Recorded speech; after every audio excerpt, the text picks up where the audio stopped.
we're going to start the meeting. Tonight is September 2nd.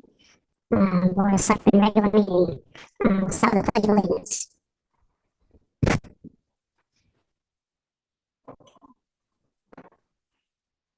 I pledge allegiance to the flag of the United States of America and to the republic for which it stands, one nation, under God, indivisible, with liberty and justice for all. Okay, thank you. Before we start, is there any public comment on non-agenda items? Public comment, Sean? I'm just trying to mic on if you don't mind.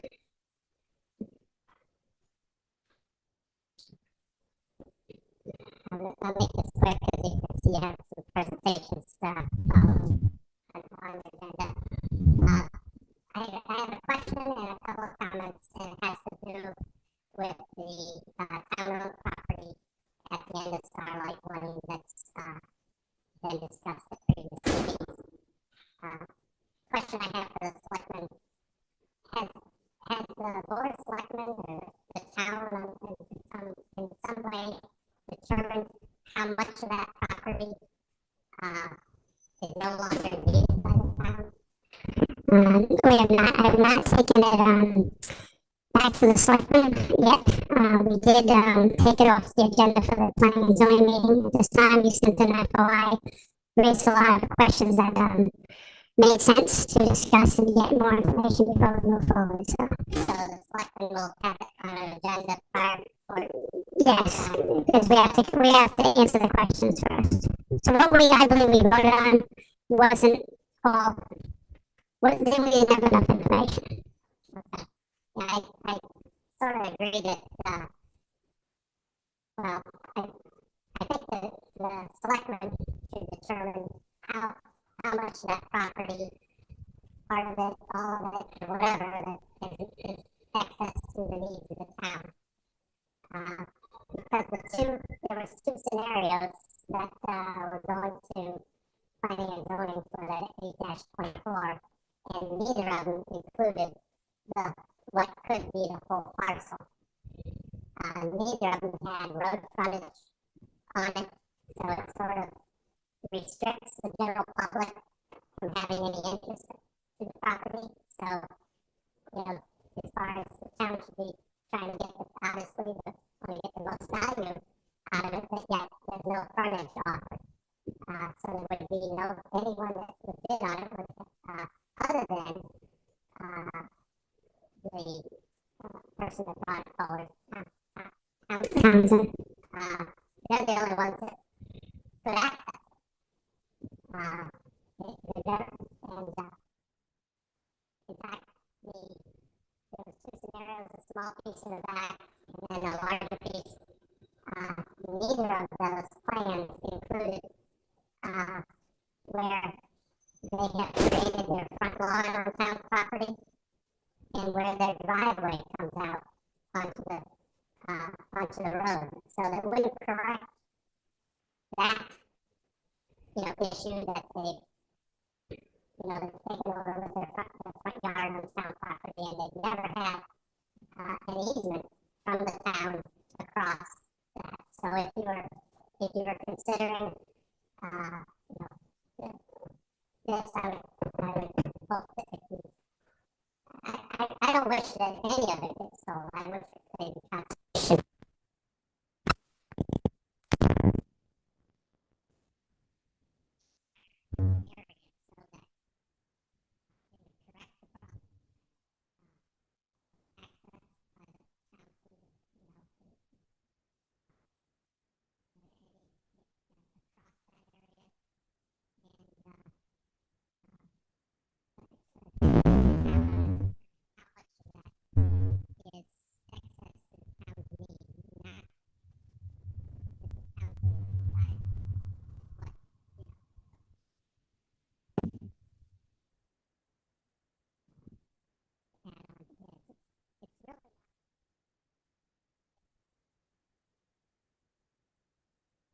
That doesn't appear to be open. You can't really send it out to bid because it's just adding property to his. And so coming meeting, I hope you'll discuss it more prior to going to, back to. Well, better before we go back. Thank you.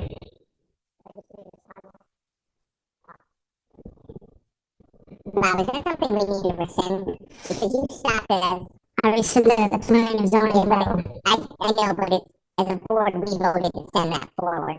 So I don't know how you just rescind it on your own without us doing it as a I board. rescinded it. I didn't rescind it as a board because I was gonna bring it back to you. But I rescinded it from the planning and zoning commission because if I didn't, and they didn't act on 30 or 35 days, it automatically gets approved. I think that was right. So, I wrote down a future agendas. We're trying to, myself and the town plan, get more information on some of the concerns that Sean had. But we can, it's gonna come back to the board second before it goes back to the planning and zoning because of this, which was brought up. So sorry for the sound issues out there. I'm getting the word that everyone sounds like a smirk online, so I tried to adjust, but there's not much I can do here. Okay. It's very funny, but it's nothing to hear. Okay. Any other comments on non-agenda items? Okay, hearing none. Oh, sorry, Gary. There's been the I picture. don't know if anyone needs you. I just want to pull on to what was said. If there's a reason or there's something the town doesn't want done to those parcels, should you monetize them? You should put the deed restrictions on them now. Like, never to be built on, never this, never that. Put them in the deeds, have the town responsible for the enforcement on it, and that way we know what happens with those parcels, as opposed to just selling them, they can do whatever fits within the zoning rights at the time. We talked about this way back when you were first contemplating putting the lots up for sale. So which lots are you talking about? The ones in Kingswood? yeah, There's one lot, which sounded a lot. It's the actually road, which it covers like it never got built. yeah, I read something about it somewhere. But if you want to monetize it and just have it as open space, someone else buys it, it bolts onto their property, but it's always going to stay the way it is. You should call that out and put a deed restriction on it. Whoever buys it lives with the deed restriction. You know, give it some thought as to what could be done to that. Well, it's not a buildable lot by itself. We've all seen the 830Gs going there. Let's think about this. You know, it falls into the right hands or the wrong hands, whichever way you want to look at it, they can do all kinds of things with it. So if you want to restrict it, put the restrictions on it before you sell it. Thank you. Any other comment on the non-agenda item? Okay, hearing none. I'll look for approval of minutes. I'll make a motion to approve the Board of Selectmen meeting minutes held on August 5th, 2025 at 6:30 at the Northwest Education Center and via Zoom as written. Second. Okay, any discussion? Hearing none, all those in favor say aye. Okay. Passes 3-0. Any selectmen comments? Anything that's not on the agenda? First selectmen comments, all I have is a letter from Safe Futures saying thank you for the budgeted donation. We sent the donation, we sent the letter saying thank you. That's it on that. I'd like to motion that we move 11 old business vacancies and appointments up to 7 or 6A before social services discussion, because we have a couple of appointments and those people are here, so rather than have them sit through the meeting if they don't want to. Do we have a second? Yeah, I'll second that. Okay. So all those in favor of moving old business number 11A up to 6A, say aye. Aye. Okay, we move that. So, a couple of vacancies. First of all, I'll start with Mrs. Costanzo's for a different reason, but since you're here, you're up for reappointment to the JRB. I think your appointment ends in mid-September, so if you don't mind, we'd like to appoint you back. Okay, so, I hear a motion to reappoint Ms. Costanza to JRB. I'll second. Great, thank you. Any discussion? Okay, all those in favor say aye. Aye. Okay, so you're reappointed. You don't have to introduce yourself because we know who you are. Now on the Unit Farm Committee. So we have three applicants. One, I have the application that I sent to you. One of the applications I just found out was in my file back in my desk. I didn't realize I had it, and the third one I'm still waiting for. But we have all three people here anyway. This will bring the Unit Farm Committee, which is right now a membership of three. And we did have I did reach out to a member that wasn't coming to meetings, and she has so much going on with sports now and her kids, and she just doesn't have the time. So we have a membership of three. We have enough room to have two full-time members and two alternate members. With these three candidates, I'd like to have at least appoint Lisa this evening because I have her application, and we can discuss if you want to wait till September 16th to appoint the other two girls over there. I can have them introduce themselves, and I have David's application apparently in my file, and I don't have Lauren Jebediah, which I'll be in there shortly. Okay, so first of all, Lisa, are you there? Can you just come up to the podium for a second?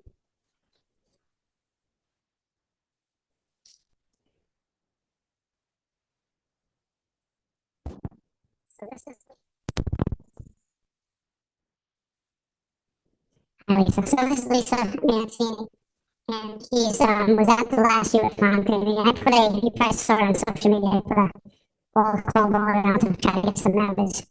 We have three members who are very active, but you can't do much with just three. So Lisa answered that call, and I asked her if she could come to introduce herself, and she'd like to have an appointment to the Unit Farm Committee. So you have an application. Is there any questions you have of Lisa or any questions of us? Okay. Any questions about the selectmen? I don't have any questions. Thanks for right up here. Appreciate it. So, then I entertain a motion to appoint Lisa to the, I'll make a motion to appoint Lisa Mancini to the Unit Farm Committee. Right. Any other discussion? Hearing none, all those in favor say aye. Aye.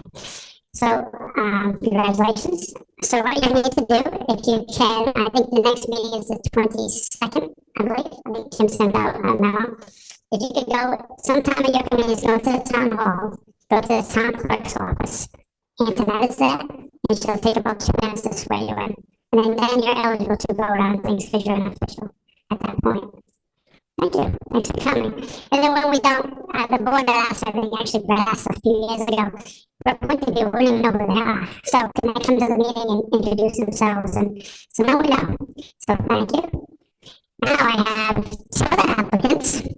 One I think I have the application, one I don't. But since they're here, I'd like to have them introduce themselves. So if we don't appoint them this evening, they don't have to come back again. Does that make sense? Okay, so David or Lauren or both, however you want to do it. You can do it as a duo if you want. David, if you want to just tell us a little bit, David Main, tell us about yourself. There you go, you're on.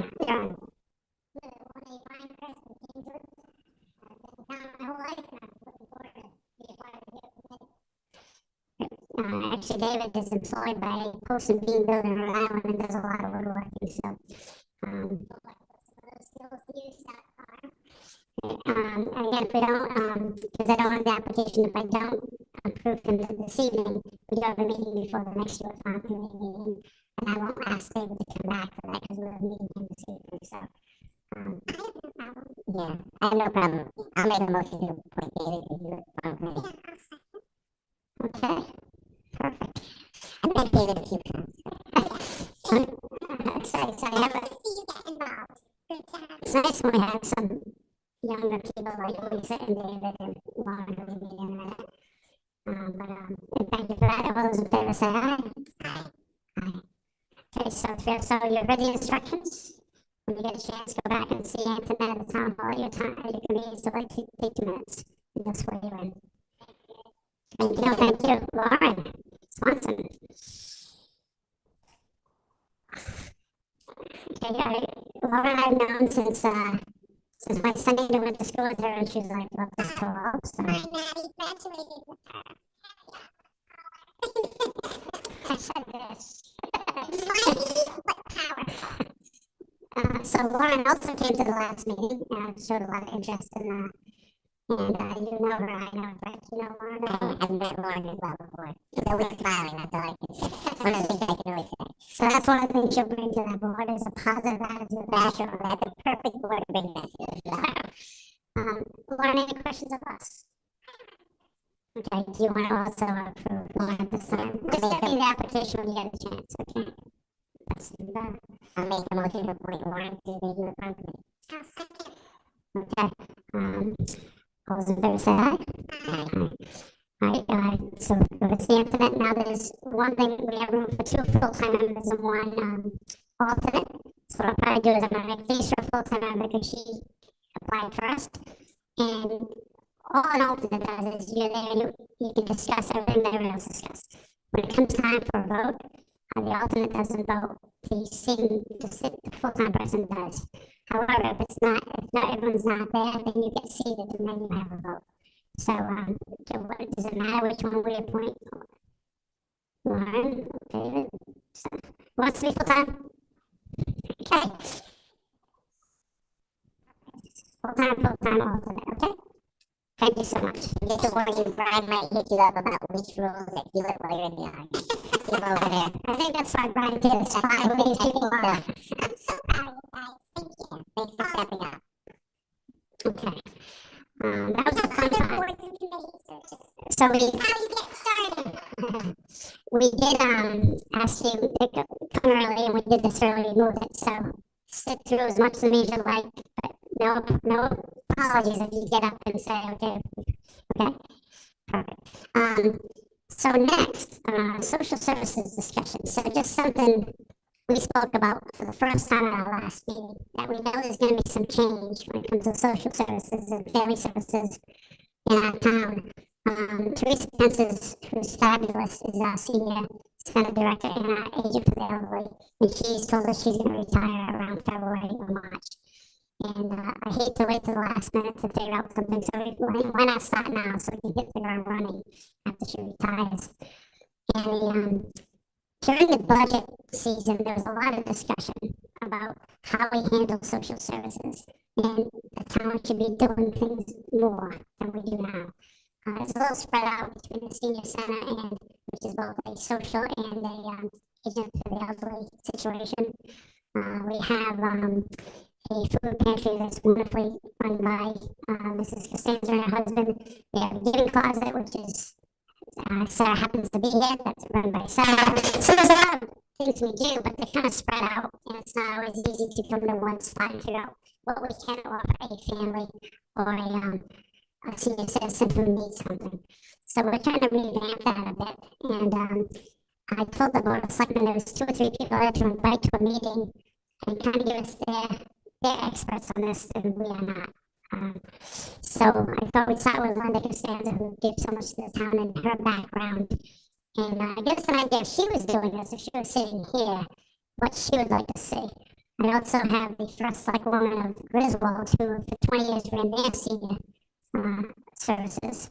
And I'd like to have Teresa Pence, who is leaving, come and speak to us also. So with that, it gives us enough groundwork maybe to start thinking about where we want to go with this. So Linda, you don't mind taking a minute or 2? Thank you.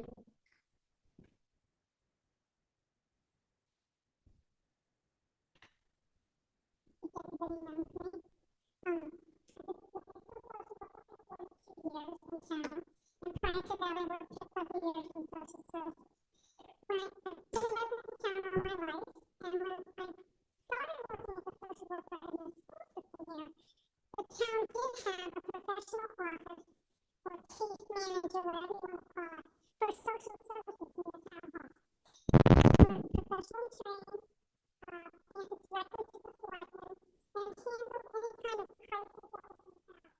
Helped people with applications, eligibility, just help people with all kinds of social services needs. And you could go to the person in a confidential setting, you go to the person you talk, and they would sit you through and develop a comprehensive plan. So when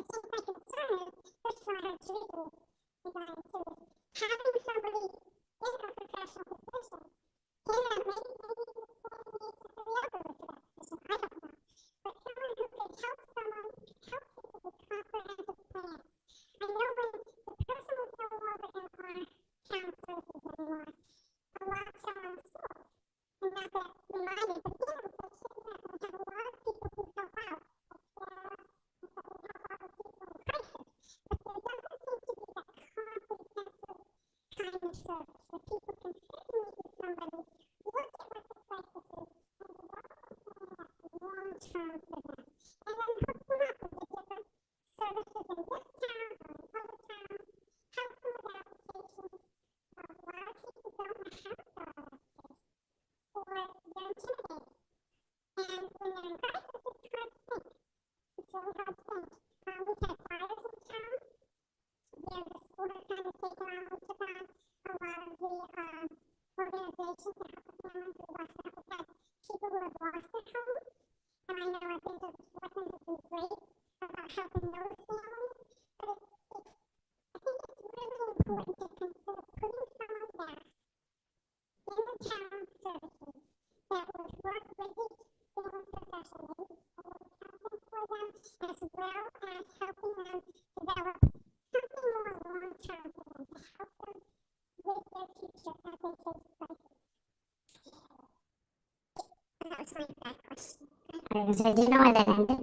Yeah, well, and we have a person in town who's great, Carol Cook, and she worked directly with the Selectmen. And then the prospect management center who I just adore, they do wonderful, wonderful things for our town. They offered, I think it was they offered Carol a job, and so the decision was made at the Selectmen that they would combine them. That Carol would be housed in Pocket Dock, and she would service North Stonington and Stonington. And then when Carol retired, I think they had another social worker. Right now, they don't really have anybody. I think we had someone coming up in the summer, a couple summers ago, because I had asked them to have some hours up here, and so people could go on part of it. And that didn't work out so well. I think it wasn't a confidential setting or something like that. But I don't think they have anybody right now that does anything but concentrate more on fuel assistance. I don't think they concentrate on other social, crises and things like that. They did have a social worker, but I think she left about 2 years ago. She was a residency worker, but I don't think they have any. Susan Dempsey, who's the director, has been great when we have a crisis recently with people losing their homes. Susan Dempsey was absolutely wonderful. Several of us called and tried to help this family, and she gave us a list of resources, which was great. But I think it would be really great if we had someone in our own town where people could go directly to them instead of just a hit-and-miss agencies or organizations that we do offer them. Just have someone who could mainstream it all and help them and connect them with everyone. So do you see social services and the senior center as two different things then?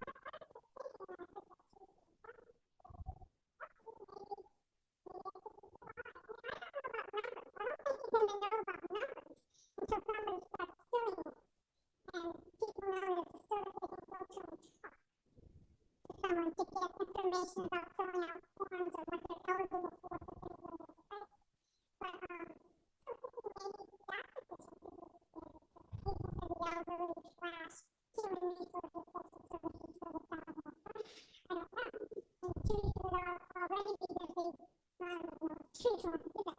But the agent for the elderly would already be busy doing applications for the senior citizens assistance program. So it might just be a natural thing.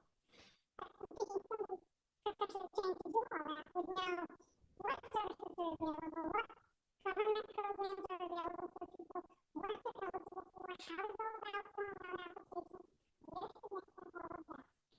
Could the person who did that also be the senior center director? I don't anticipate, I know we don't know the numbers, I don't anticipate a line out the door. But it could be somewhat steady, especially in the beginning, meaning maybe 1 or 2 people every week. But could that person also kind of be the senior center director? I don't know, unfortunately, I'm not that familiar with all the services they offer at the senior center, so I don't know what that would entail, but I think you could do anything. Once you create a position, you can make it what you want it to be. Again, that might be something you could do, combine all the positions and see if someone could. I think the senior center again would be a perfect spot to have somebody who handles those kind of confidential issues because, right, maybe, right out there,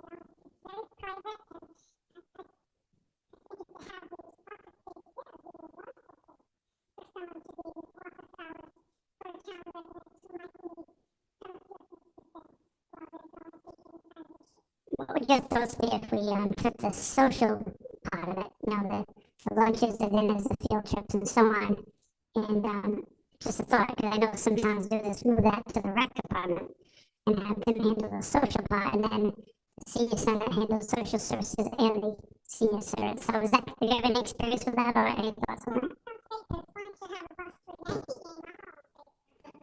Well, that wouldn't want to be one that broke down on the way back.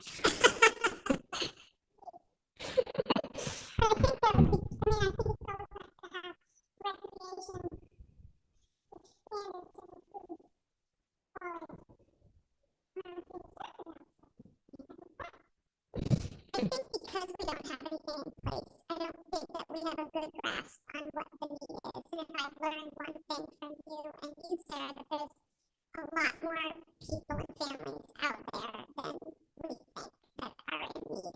So what the qualifications for this person, do you envision them being a social worker? Human resources, maybe social worker, maybe case manager. I don't know. I mean, I think it would be good to check with other towns to see who they have in this kind of positions and what kind of qualifications. I think it would be good to have a professional person who's familiar, maybe experienced in doing this kind of thing, and has had to deal with town government with applications and things like that. Working with the animals, and it's quite complicated because there's always so many new regulations coming back, and also so many bureaucratic policies. Yeah, that's why I wanted to write DFR, because currently the first select woman in Griswold, but for 20 years she was exactly what you're explaining. She did it all. So she's willing to come and speak to us too about how they did it in Griswold. I think when you see how other towns do it, it makes sense to emulate, take the good that makes sense, and then if it doesn't make sense, then come up with something different. So.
So yeah, each city and town has to have visions. Both positions at town are part-time. There's a stipend for the senior center director and one for the agent there. But yeah, every town has to have that. Not everybody has a senior center, so.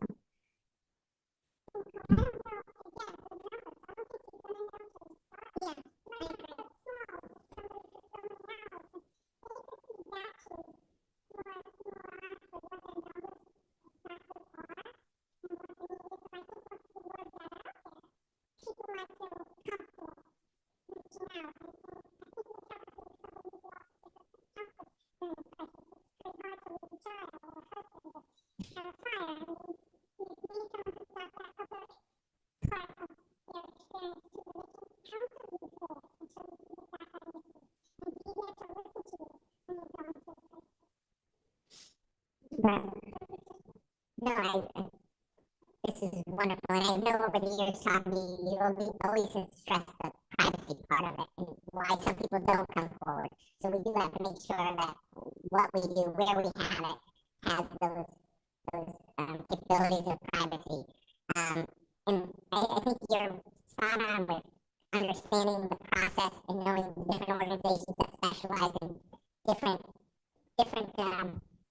specialties when it comes to helping people out. You need to know if we're not handling it here, where to direct them, or different cases, and I think that's important. So I think as we look at this, we have to be mindful that the luxury we have is that we're building this from the ground up right now, so we can make sure we add all those things into this job or this department as we do that, and make sure that the people that we have on staff, if we go this direction, know those things. I think it's very important. We don't want to just throw darts at the wall and just hope it works.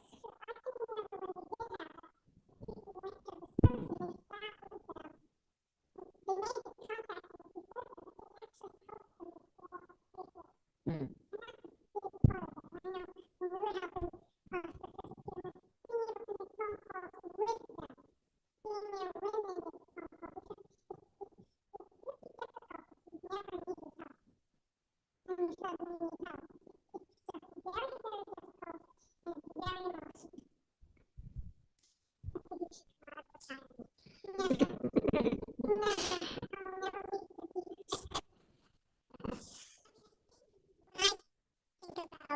Like our discussions about the giving closet, discussions about the food pantry.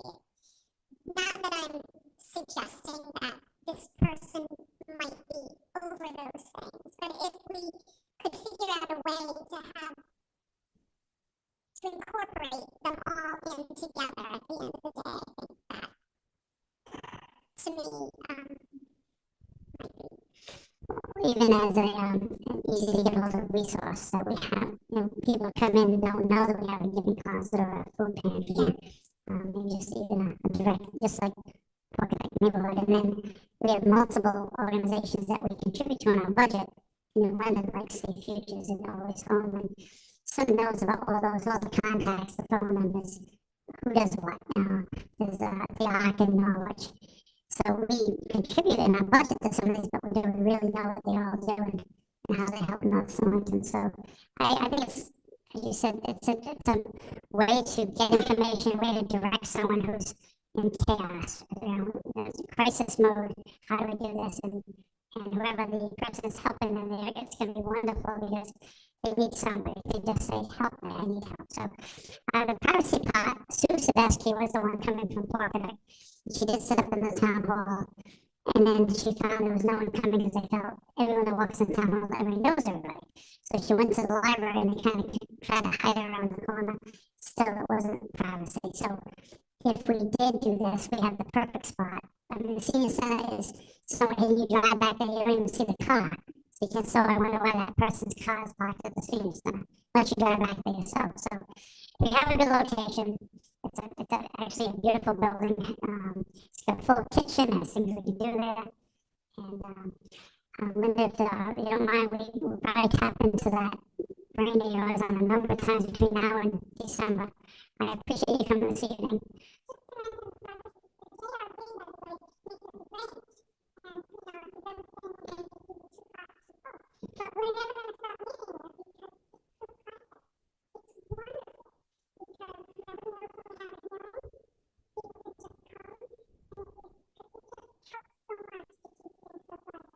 If I have the director coming from the past director from Griswold some evening to a meeting, would you mind if I invite you again? Just so you might know Tina, I'm not sure, you might have met her through that.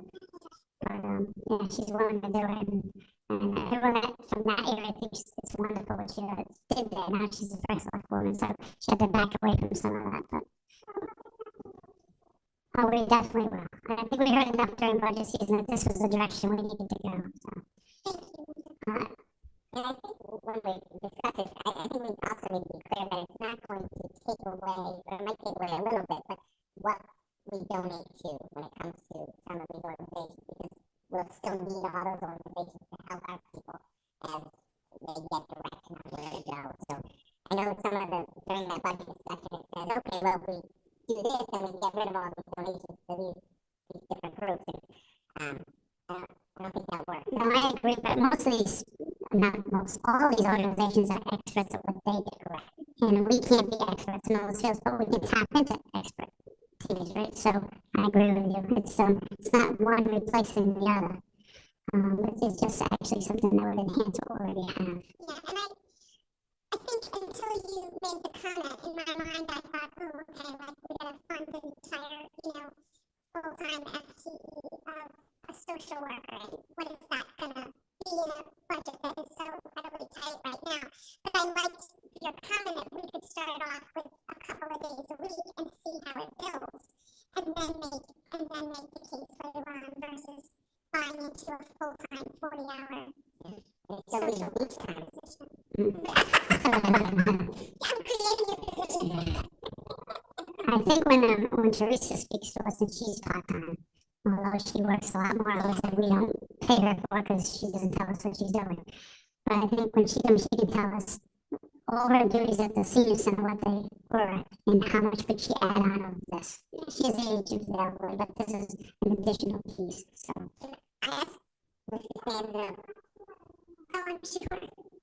One more question, and then I'm sorry you walked away from the mic, so we can repeat your answer if you don't want to walk back up. But I know over the years, and I don't want to put you on the spot, but you mentioned that you never wanted to come and be a town social worker, run by the town, the food pantry, all those things, because you were worried about the amount of red tape that makes and restrictions on how you can help people. Is that a concern we should be looking at as we do these things, or is there a way to help with that process?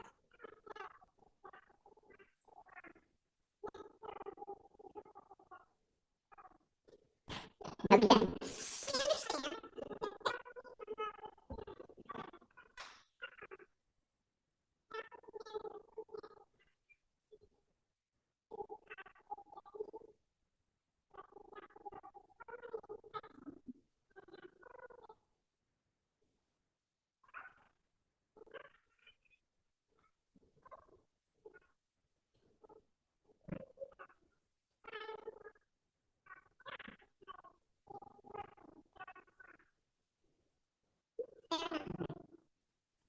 For anybody listening that hears it as a smartphone there, and I know you can't really understand, but she didn't want to be involved in government. It's the basis of it.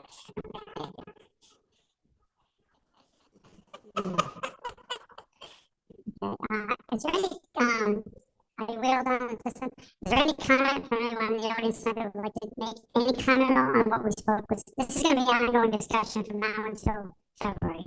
We just want to get ahead of it a little bit. Sean?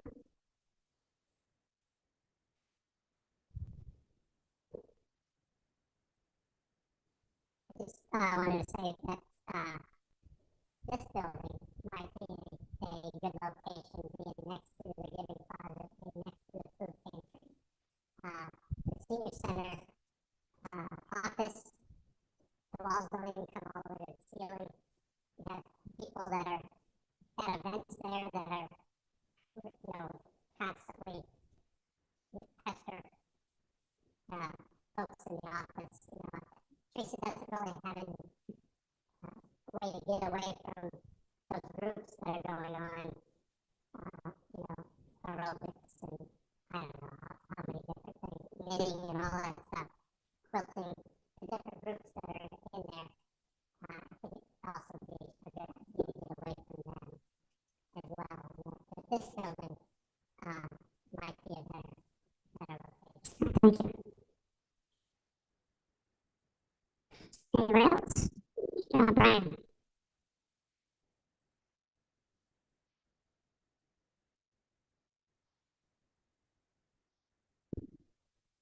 Yeah, my main concern is I keep hearing about the senior center and the recreation commission. I do not agree with the senior center going to the recreation commission because I really feel it'll be absorbed by the recreation commission. And the seniors in our town, which have very little, will lose whatever they have. I'm very concerned about that. I mean, I can see the recreation, my mind, it's just thinking ahead. If the senior center went to the recreation commission sooner or later, well, the money that goes to the recreation will be used, and I'm not against it, for the children. The seniors will forget about, be forgotten about. That's what I say. So Brian, just to correct you, so that's never been thought of, or never been proposed. So all we said was that there's a social aspect to the senior center where they go on field trips and they do go to restaurants. And for someone just to organize those through the Recreation Commission, it also organizes those type of things for the kids in town. And I know some towns, they have joint events where the seniors and the children go on the same trip. So it's not, it wouldn't be absorbed by the rec. It would, the rec would have nothing to do with that building. All they would be doing is trying to set up some events for the seniors and incorporate those into the rec commission. So I don't know where that idea came that they'd be absorbing the senior center. Right? That's where I understood it when we first started talking about this. I don't remember saying that, do you guys? No, I think it's fine to say the social aspect of what happens at the senior center. So I feel we should just look for somebody like Teresa, because she's fantastic. I've gone through her and she's helped me. I don't think we need to have, we need a list. If somebody goes there and says, okay, this is available, that's available. You know, I mean, it's not, and Teresa would help you out. She'd go out, she'd look at your finances, then But see, but Brian's, Teresa's retiring. I hear that. So I just hire another one. Look for another one. So, Because I think it's an opportunity to do something different that serves a greater purpose and more people. I think we should be serving more Stonington first. That's exactly what we're suggesting. That's exactly what I understand is not only more Stonington people, it is all these things, and we do give a lot of money out toward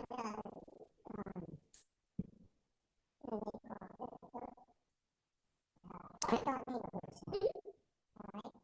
You have the Johnny Cake down there, you go get food, you know, you give you $50. You know, there's different, you see people that way, and I think people say, oh, well, you know, some people are embarrassed about it. Well, if they aren't, then if they have the whole list of help that's out there, they might be willing to go. I think they don't want to go to us. Don't tend to, we're a small town, everybody knows what's going on. Maybe they don't want to do that. I think, Brian, it's about the guidance, and it's about the guidance not just for the seniors, but for everybody in town. So I think that's where this is more going to. Yeah, there will be some kind of list, but it's about sitting down and understanding what that person needs.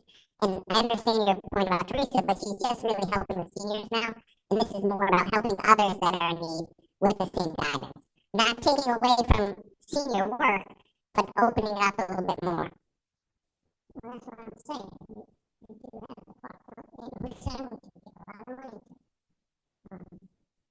And I just don't want to see my taxes go up either, because we're going to start going to different towns or whatever we're going to do with this. But I think if you look at the history of especially this board, we've been mindful of taxes, but we try to figure out creative ways to give the residents more. So I think that will continue, no matter who's sitting up here. But I think that's the way we've been working, and that's I see the near future of how it will continue to work. So it's about offering more to our residents without trying to tax them more, which is a balance, but it's something that we've done for 4 years now that has worked pretty well. I agree. It's been fantastic. We're just exploring, Brian. We're just exploring what our options are, and times are a lot tougher right now than they were even a couple of years ago. So you, more than anybody, have wanted to always serve the people of North Stonington, and that's what we're just trying to figure out. We'll just watch and see. Thank you. But I want to make sure that I don't want to see seniors losing a lot of things like that. No, I don't see it. I mean, let's say we decided to build something for the seniors, you know, like, let's say a shuffleboard. We did it up at Recreation. I don't think seniors still get used to it. They use it because we want all kids out there. We still need our own senior center, and we pay taxes in this town for so many years. Let's not forget. That's my biggest point. What do you think? Thank you. Sarah?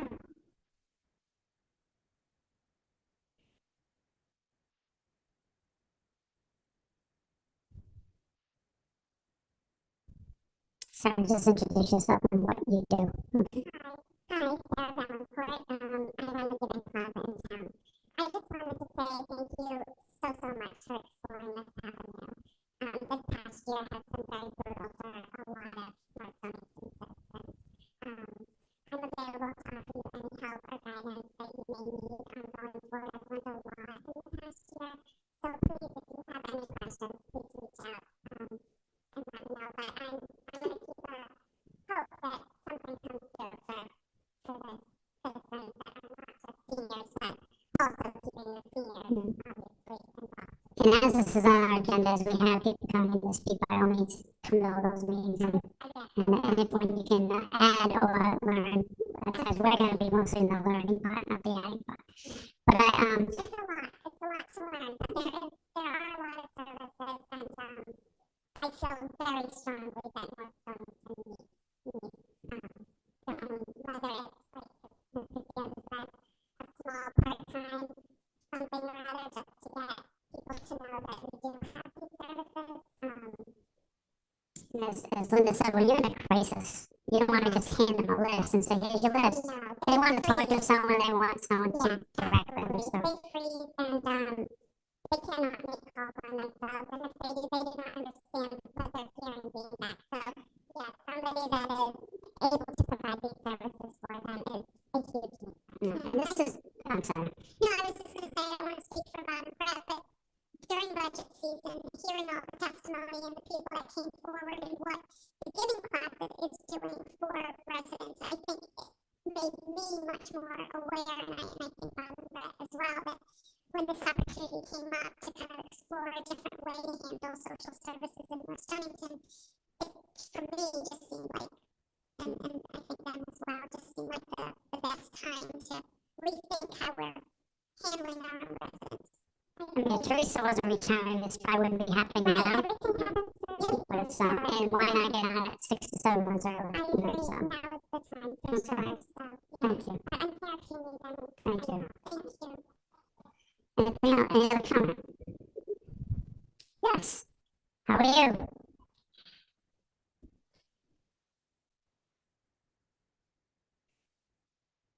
And just introduce yourself. My name is Ann Nelson, and I used to be the Director of Social Services in North Stonington. Most people probably don't know that. It was a long time ago.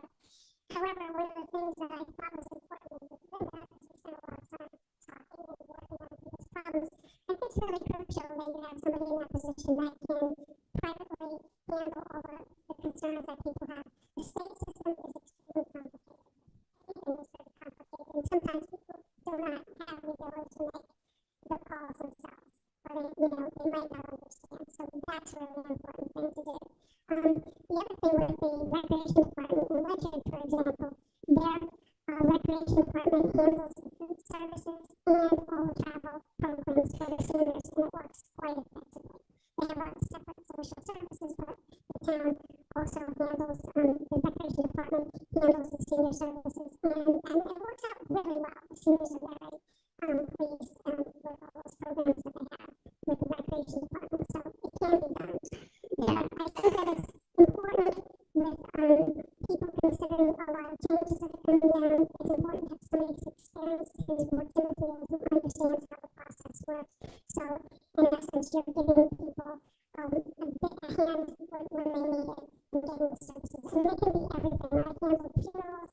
I can't even tell you how many different things that I handled when I was here. But even some of the tribal issues back then before the tribe was recognized a long time ago. But I think that it's important to serve the people in the town and give them the services that they need and help them along the way so that they can, be productive members of our community and get what they need in times of critical. So your title was Director of Social Services in the town of North Stonington. We just love to talk to you more. As I said, Linda and I spend a lot of time talking, about clients, and everything is confidential about how we can help you in the services. I think it's just a little bit more difficult for people now. So, and as we go through this process, I'd love to have you available to us from time to time if you don't mind. And Brad Carolyn would also. Yeah, I also work with Carol, so I'm also get to make Thank you. Thanks, Sam. Anything else? If not, we're going to move to our next topic, which I just mentioned was Avalonia. So, we have a presentation, and would you like to just give us like an overview of what Avalonia is proposing? And perfect. Just use that microphone if you could.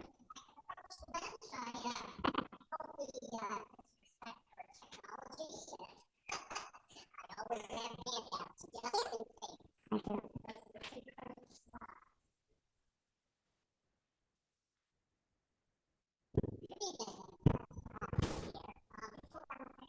Share it to the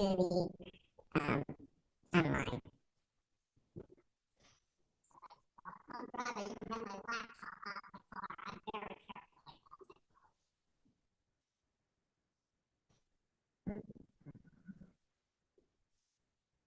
You don't have to worry about that here because it always works. It's perfect. Yeah. That's what I've heard. I've heard good things. Yeah.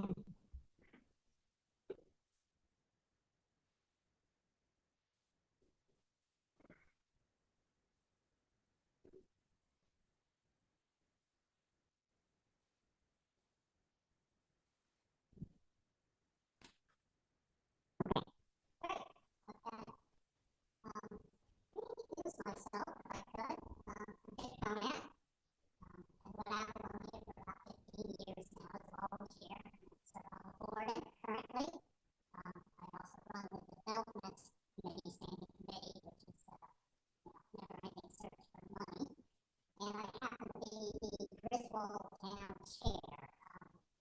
Stewardship of our properties up there. I know Tina.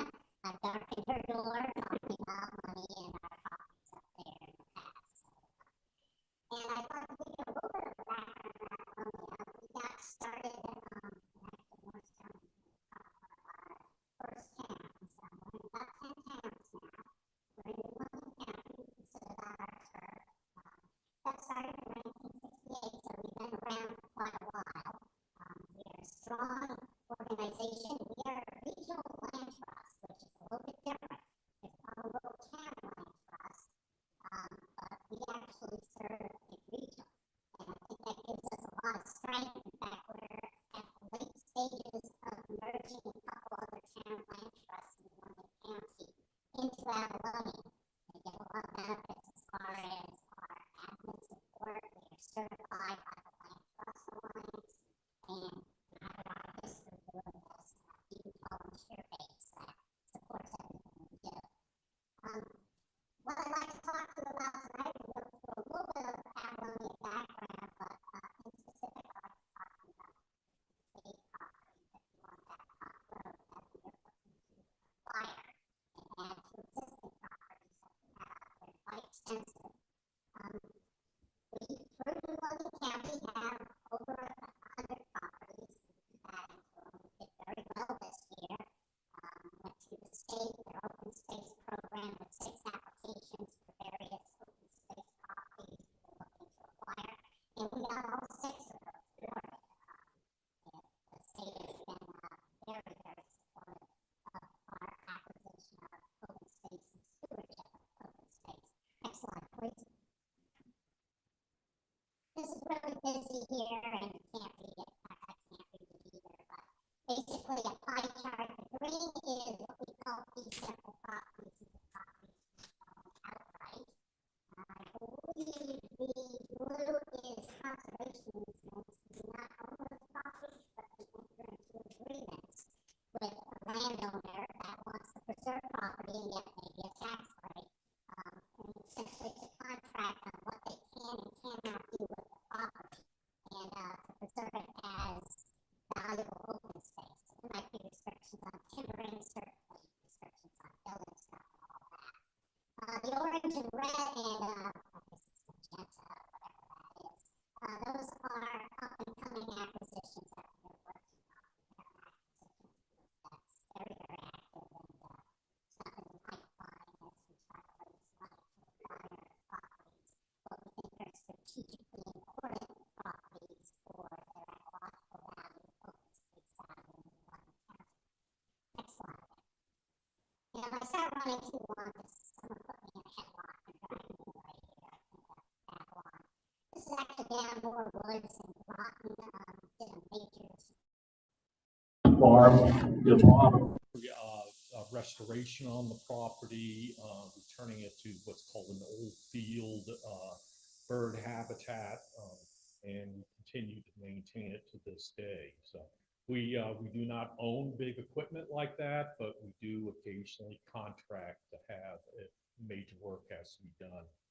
You know, a forestry thinning or invasive species control or whatever the case may be. Next slide.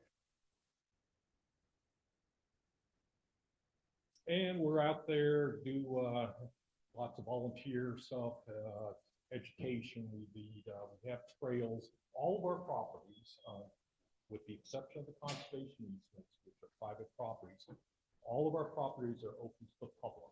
They're not all trailed, some of them because it might be something like a white cedar swamp. We're not going to put trails into a very sensitive habitat. But where trails make sense, we have trails, usually with some type of primitive parking. We're trying now to, and just been putting in parking that is ADA accessible. So we have a real push to try to make our trail systems, our preserves more accessible for mobility concerns. That's been a very big push for us lately. Next slide. And I actually put this in, this was done years ago, but you might even recognize a few of the characters in here. This is the Henny track, which is just south of Babcock Road, and put in a major, I think they named it the Horse Bridge, because we did allow people to take horses on this particular property. So that was put in years ago. And Pat and Mac, Turner. Senior moment. Matt Turner. Turner, of course. And of course, Pat just passed away. She was the town committee chair for North Stonington for many years, Mac before her. And Ann, who was already spoke, has been good enough to potentially start slipping into the town committee chair position in North Stonington, which we're very excited about. We've been kind of, since Pat passed away, we've been kind of just trying to cover North Stonington duties between me and our director of stewardship. But it's great to have Ann involved because she knows the community and she's been involved, and we're trying to not scare her off with too much of the bureaucratic stuff. But it's great to have someone kind of helming North Stonington properties, which we have quite a few of. Next slide. And we do events and gatherings, work with certainly the local nature centers. Been lucky enough to, the last couple of years, establish a stewardship program with interns, paid interns during the summer. We're just wrapping up. We had a couple graduate students from UConn and one going into community college from New London who were interns this year. And that has been helping out our director of stewardship, doing stuff out in the field and hopefully giving them, since they're all going into the environmental realm, giving them some background, some in the field experience as they complete their studies. Next, please. And to the meat of it.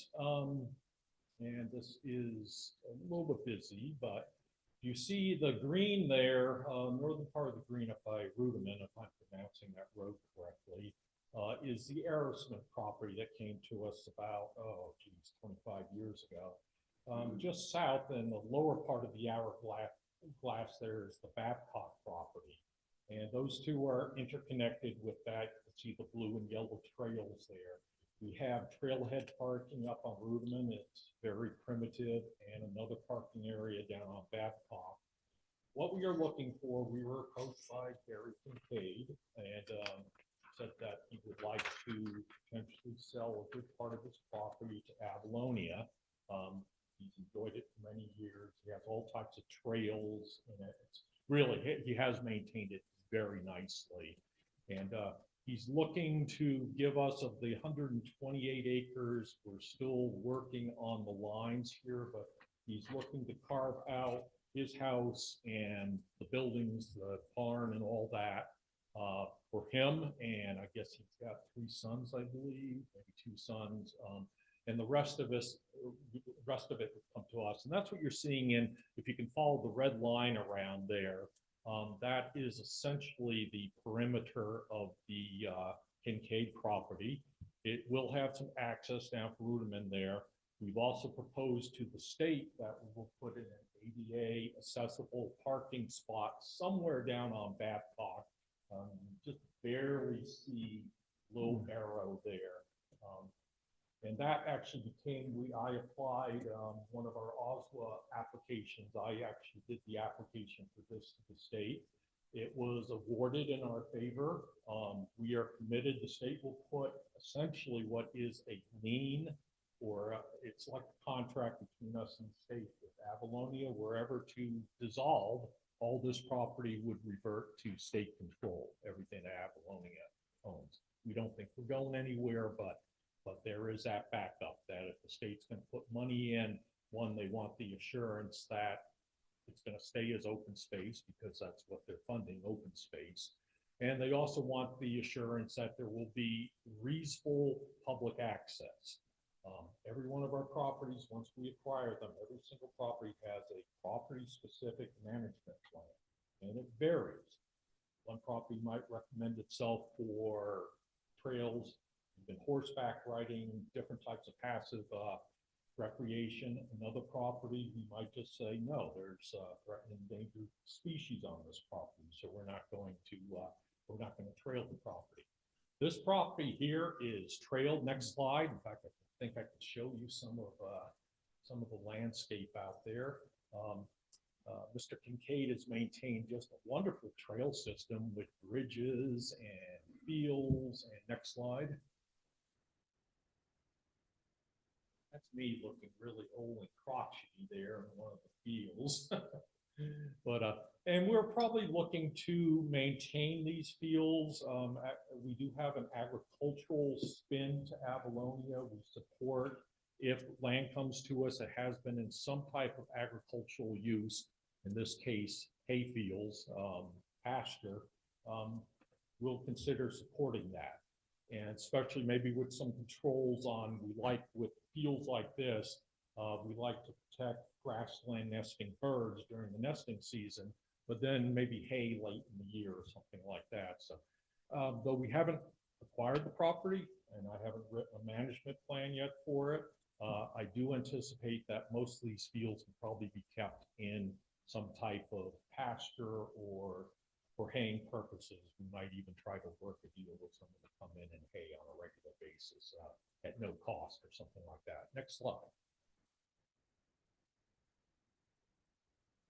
And another, it's a gorgeous piece of property. It really is. Has all types of habitat on it. The open fields, there's a nice wetland system. It protects watershed to the Chinook River. We do have quite a few, as I showed with the Henny property, quite a few properties south of Babcock and then the properties north.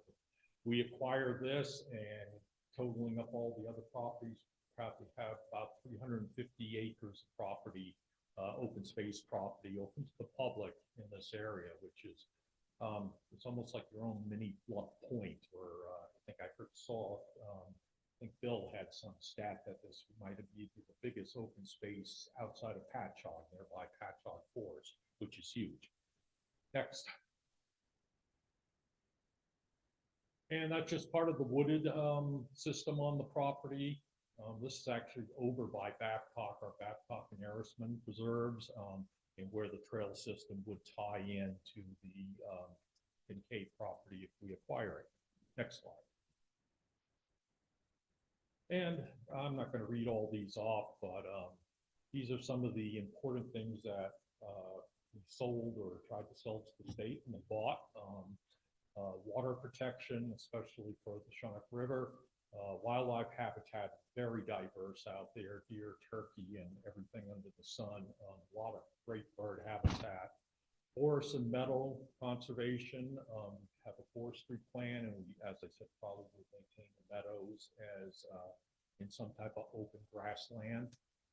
Certainly outdoor exploration, we can talk about that, but we essentially The state has a definition of passive recreation, walking, bird watching. It could be things like horseback, cross-country skiing, all that. There's a whole list of things that the state considers passive recreation. We don't have to allow all those, but we try to align with the state as much as possible as far as giving the public as much appropriate access. About the only thing we prohibit right off the bat is ATVs. Unless you have some type of mobility issue, we would make some type of exception for that, for a scooter or whatever. Educational programs we do quite a bit with through our communications group. Next slide, please. And here's the nitty gritty and why I'm here tonight. Purchase price from Mr. Kincaid, $400,000. We have $300,000 awarded by the state. The state never awards with their open space program. They never award 100%. They want the Land Conservancy to have some skin in the game to raise some more money.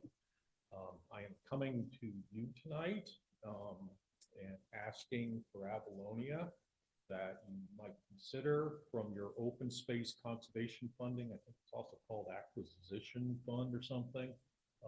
$75,000 so we can close on this property. And Avalonia will be contributing $25,000 gap funding from our raising, from membership fees and annual appeal and all that. So, and I think that was one more slide. And why should you support us? We've been around a long time. I can guarantee you, we are primarily a volunteer organization, that we've gotten so big and complex that we now do have a full-time director of stewardship on staff, an office manager, essentially someone doing the fiscal financial side of things. And thank God under me, I have a half-time director of philanthropy helping me raise money. He does most of the raising of money. I'm just a pretty face. Mm-hmm. So we have grown a lot. We've been around for over 55 years. Certainly intend to be around into the future. And we actually see our mission in consolidating some of these little town land conservancies under our umbrella. So, and we've got a lot of support from various foundations and from the state in that, because there's about 135 land conservancies in little tiny Connecticut, and it's like almost every town has one. Some of them work very, very effectively. Others, as they kind of age out a little bit, struggle, and that's where we see an opportunity to bring these under our group. So that's all I have. If there's questions, I have questions, but before I do, Brett and Nicole, do you have any questions? Not right this minute. Okay, so since there's a fund request, I had a resident come in this morning and asked me, can Avalonia turn around especially if the town agrees? And I told you I think I told Dennis the process we have to follow. I was very specific in the ordinance that handles the land acquisition fund, but through that process, if the town votes to put in the $75,000 that you're requesting, can the land ever be sold? No, because the state will have essentially a lien on it. Okay, so Avalonia can't turn around and sell the land. Absolutely impossible. Yes. And the land will always be open to the public. It will, with rules. Yeah, and I'd be glad to send you, though you don't want to read it, because the covenants that we put together from the state, which, as I say, is essentially a lien. All you have to know is that if we were to try to sell it, or limit public access, or if we were not to exist anymore, the state would take the property back. Okay. I'm sure you can manage it better than the state can, but no comment. So my third question is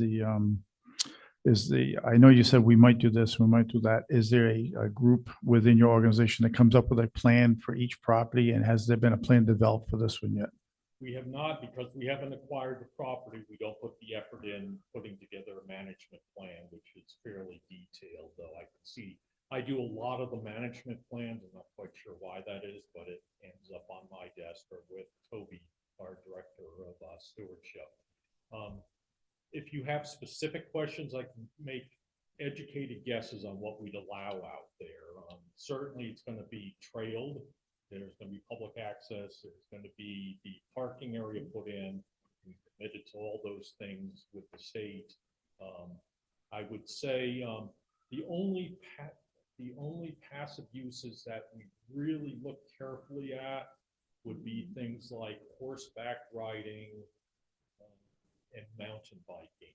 So we do allow that where appropriate on certain properties, but that as far as walking, nature observation, all the properties that are trails are open to that.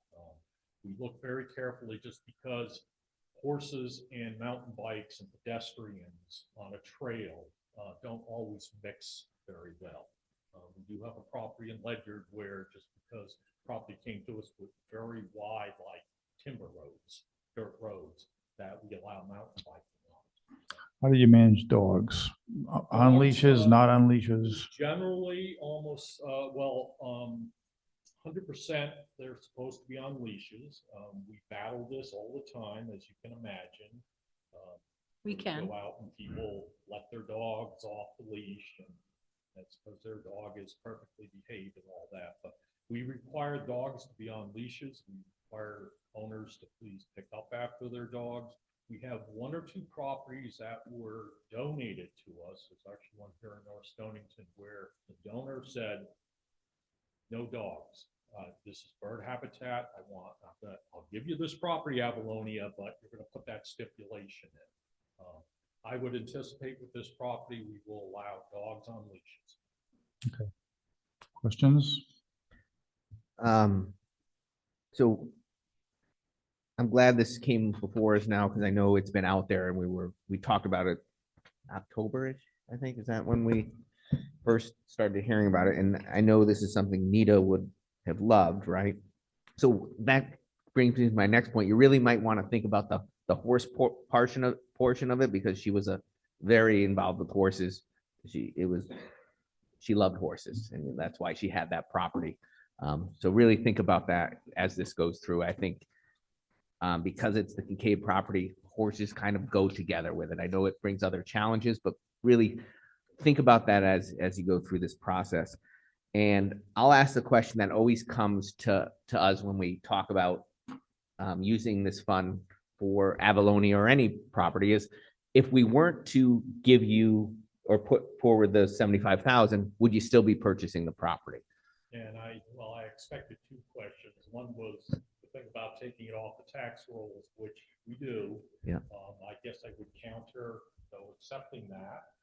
I would counter in saying that this is going to be open space that's available to everyone in the town, but we maintain.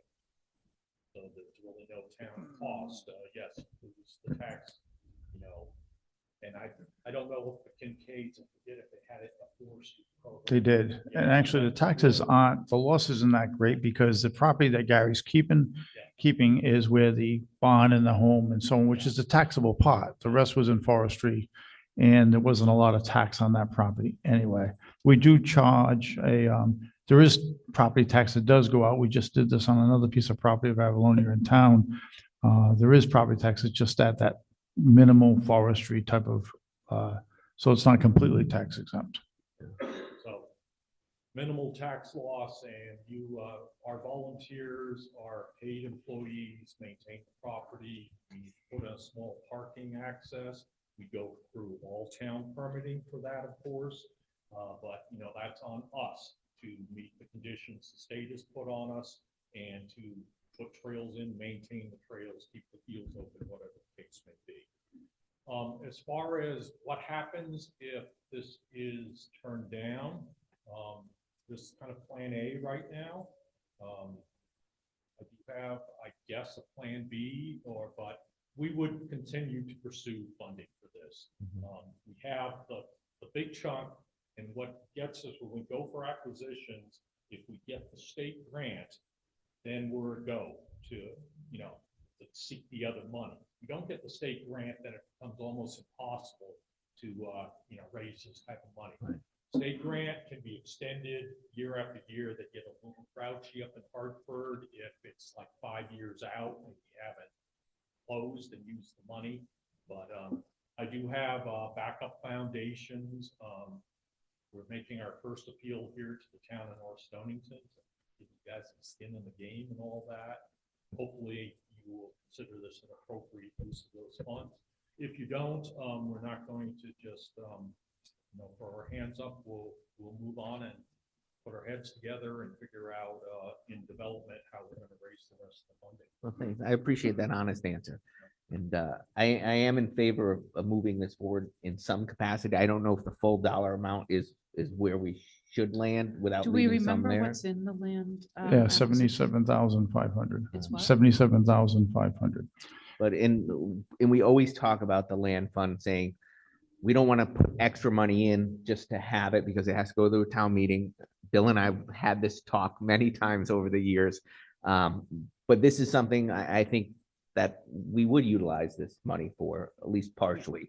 Whether it's the full 75,000 or not, that I think that's up for discussion amongst us and then with the town. But I'd be in favor of moving something forward. I'd be more comfortable with a 50-50 split. So $50,000 from the land acquisition fee, and Avalonia's 50, but instead of 25. But I'd be more comfortable with something like that and leaving some money in that reserve account.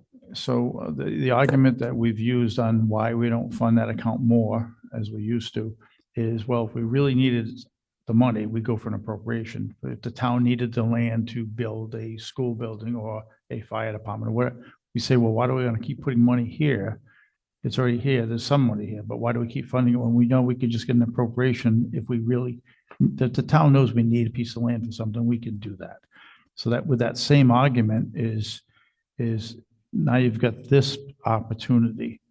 And in the ordinance, there's two things I wanted to mention. It says contributing to the cost of a land acquisition by not-for-profit organizations when consistent with and furtherance of the purposes set forth in the created ordinance set forth is permissible. Second, the process. Any expenditure is subject to a favorable review by the Planning and Zoning Commission pursuant to an GS 8-24 review and approval by the Board of Selectmen, the Board of Finance, and the town meeting. So even though this is not town property, it's a private residence selling to a private organization. This is in the ordinance that it's still, if we're going to contribute, we still have to go to the process as if it was town So property. it's got to go to a town meeting. Yes, which would be, we haven't planned on when yet. I'm thinking sometime in November because we have other things we have to do for that town meeting. So those two things are here. So it's permissible in the ordinance to contribute the money. And secondly, there's a process we have to follow. Okay. I mean, I'm completely fine moving it forward to the next step as well. I mean, I know it sounds like we have to have discussion because I might disagree with the amount. But what is the next step? We've put it on for another. So I would think agenda. that we typically don't vote when we hear something for the first time. No, So I I put on understand. September 16th for us to Okay. discuss and vote. If we decided to come up with a different dollar amount or approve this as it is, and the second thing, okay, this is a just cause, we want to go forward. I would go to the Planning and Zoning Commission for their review, which I can't imagine, since it's not town property, that they would hold it back. Then we would go to the Board of Finance to let them know we're doing this. Now, the funny thing is, this is money that's been voted on by the taxpayer in previous budgets. And typically, the Board of Selectmen do not have to go back to the Board of Finance to spend money that's in the capital fund for anything. So if, like we have 77,000, we'll say in town building maintenance. If we want to get the town hall painted, or we want to do something like that, we don't have to go back to the Board of Finance. But in this case, because it's in the ordinance, we do.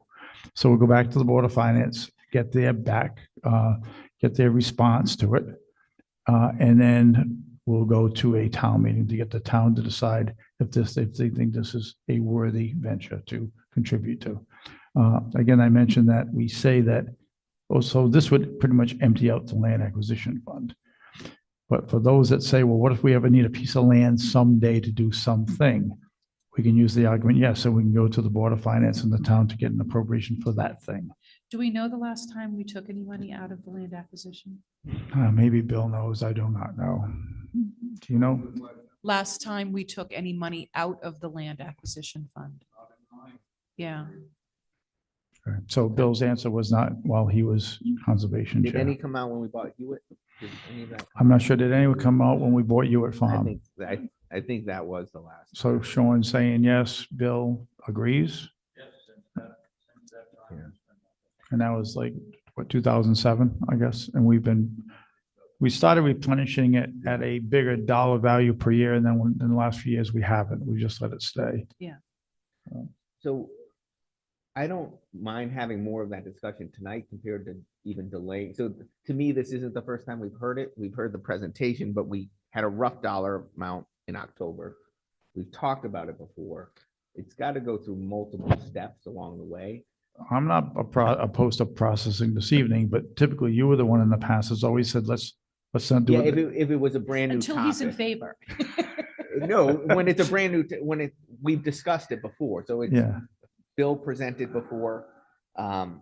Why, okay, so let's have the discussion. Why only the 50 and not the 75?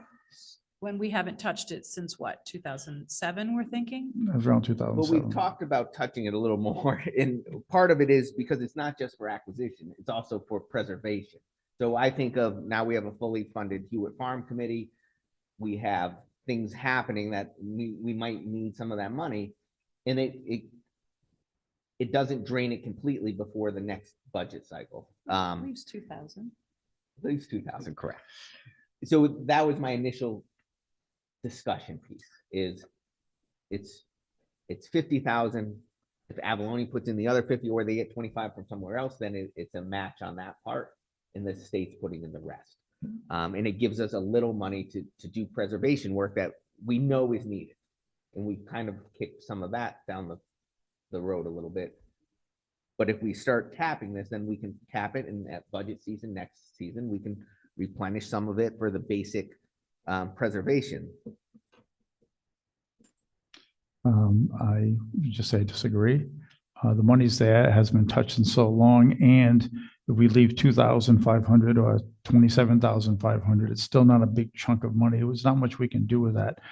Hewitt Farm does have money in the budget already under the highway department, and they also have a capital account that has money in it to fix up the 1750 house and things like that. So I don't, again, if something comes about that we really needed money for, and believe me, we don't typically spend on nice to haves. We've only spent in the last 4 years on need to haves. But I think that if Nita was here, and I think what she's done over the years with the town, and I loved your comment about the horses, by the way. I think that this is something she always dreamt about. She always talked about in the years as selectman. I don't know why we would cut it short. Either we do it or we don't. So I'd say either a 0 or a 75. Just my opinion. I can be on board with that. I just wanted the discussion. I got it. So, I'm comfortable making a motion to move it forward in the process of $75,000 for the purchase of the Kincaid property, to forward it for a 8/24 review and to the Board of Finance. I'll second. Okay, and before we discuss, just to let anyone else know that might have an opinion on this, there'll be plenty of time for opinion, because there'll be a town meeting. There'll be a discussion, I'm sure, by the Board of Finance. There'll be a discussion by planning and zoning, although I don't expect that to be much of one, since it's not town property, but we'll follow the process. And since there's 4 steps to it, there'll be plenty of time to comment. And even after we make this vote now, there can be comment this evening before we go. Right. So And it does have to go to the town for a vote. But I think when we talked for years and years about this account and what it's for, this is the type of thing it's for. And if we don't act on any purchases, it just goes against everything we've argued back and forth with. I've argued with Bill for funding it too much and not having it there, because it has to go through the town process. And I can't think of a better land acquisition in memory of this town right now, that this would be. plus it's tied in with the Babcock piece, tied in with those other 2 pieces that Right. they already have. And we've heard a lot of arguments about, we want to preserve, we don't want to overbuild. That's why our building areas are near the highway and near the casino, right? So we try to preserve, we don't want the town to change. I mean, Brian's talked many times about the critters in town and how to protect the animals, and this does this. This is protecting wildlife. So that's what Dick said, is that's the idea. Yeah, I think it's a positive for the town, and I'm willing to say all those in favor, say aye. Aye. No, you can, sure, right after we vote. Because I'll tell you why, Carl, it's only, and I didn't mean to balk and say no. No, you can't. But I think that this is the first step. So the Board of Selectmen are deciding as a group that this is what we want to do.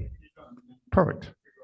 Yep, that's fine. Just while we're still on discussion though, for us, it might be helpful when it comes time for the rest of the process in the town meeting to have that business management plan that you talked about. I might be saying it the wrong, because I think it will help the town understand what Avalonia wants to do with it, what will be allowed on it.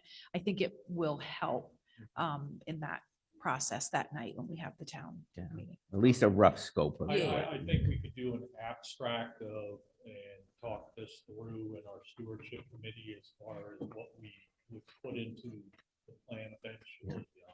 So the properties in our hand, usually put together a plan. But yeah, I think I understand. Yeah, I mean, a lot of what the town people might have. Yeah, It's a like, lot of what you said tonight would be is helpful. I think we could commit to many of the things I've touched base on, and if we may even have some discussion on things like horses and mountain bikes, which are a little bit more controversial. Yeah, I'm less in favor of the mountain bikes, but more to honor Nita and Gary. Yeah, I didn't know that. I'll bring that Yeah, back. I think the property is probably big enough to section off a portion of it for horses, especially since they're such a huge part of our. And the only other thing is I suggested that an aerial picture, that where you have that map, instead of just put the aerial in where you can see the houses and things like that. I think Yeah, I've got that and that I just. yeah, didn't I think bring it all even for when it along. goes to the Board of Finance and further, it'll just be We can helpful. Come up with whatever, the state application was that thick, so. Gotcha. You didn't want to hear all of it. So I think and the reason I want us to vote, because it's a selectman decision this evening, and we will take comment after, but sometimes we get accused of just moving something forward. Not that we're in favor of it, but just want to let somebody else help us make the decision. I don't think that's the case in this. From what I hear, we're all in favor of this, and that's why we're moving it forward. Yes. Okay. All those in favor say aye. Aye. Okay, so we've approved this to go to start the process, which will be planning and zoning, Board of Finance, town meeting.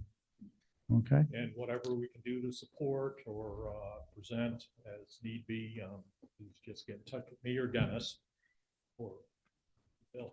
if you can just stick around for a minute, because I know there's questions coming and you might have the Stand answers. down and- Let the questions begin. Gary Nino, 91 Main Street. Is the land currently in PA 490? Is that what it's assessed at? I believe so. And what would be the taxes if Avalonia acquires?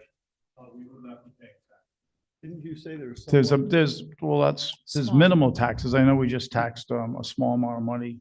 Yeah, that was, I'm not sure how that property came to us. But generally, when we take properties as fee simple. Was that the Sheets property? Why, there's exceptions. There's a couple of that we have, recreational lease on up in Bristol that we pay taxes on, but generally. Now, the biggest part of the taxes on this particular property are the ones that are on the house, the bond, and the property Gary That's owns. always the case. And those he will be keeping that property, not everyone. As part of PA 490, you have to carve out minimum zoning for the area, type of area you're zoned for. That's standard. Mhm. That's nothing different. I'm surprised that, PA 490 assessed values are like a third of normal values. So I'm surprised that you guys are zero. It's pretty remarkable. That being said, your 990 on file says you got 24 million in assets. So why come to the town for 75,000? Well, because it's been building over 55 years. Rome wasn't built in one day, and we continue to acquire, and it takes quite a bit to raise money to acquire these properties. Yeah, but it seems sort of, and this, first of all, I'm an Avalonian member. Don't get me wrong. It strikes me as odd that you have 24 million in assets and you're coming to the town and draining the land acquisition fund of the town. And that fund exists in my mind so that if we wanted to buy something like Hewitt, where we would have influence on how it was used or how the local townspeople use it, we could do so. This is a gift. It's going to go to Avalonia and you're going to set the restrictions. No dogs, possibly no horses, no mountain bikes if others get their wish.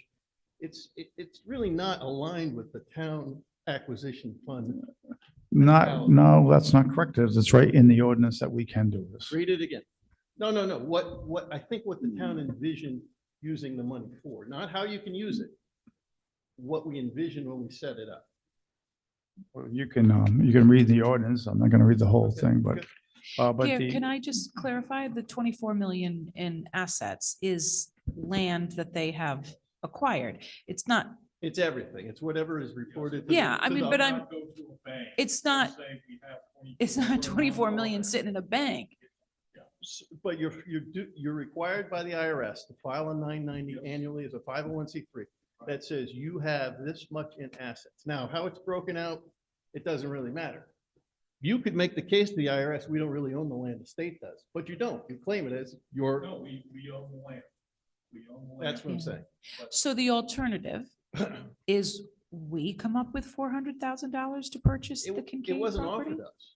The alternative is like the Sheets property where we say no, and you go on your way and you raise the money and you buy it. And our acquisition fund remains intact in case another Hewitt property comes up. I'm just putting another spin on And this. I believe the Sheets property, we did come to the town here and requested funding for that. It went to a town vote and just by. it was denied. Yeah. Close vote, but was denied. My only concern, I think it's great. I think we honor Nita and Gary's wishes. Fantastic. Though I do find it comical that Gary's two coonhounds are sitting out on the porch and they're not on a leash, but we're going to have a leash restriction on this. However, It's his property. We don't own the property. so- well, I would think that maybe Gary would influence that and say, yeah, dogs are allowed. They've always been here. Why wouldn't they be? We allow dogs as long as they're on leash.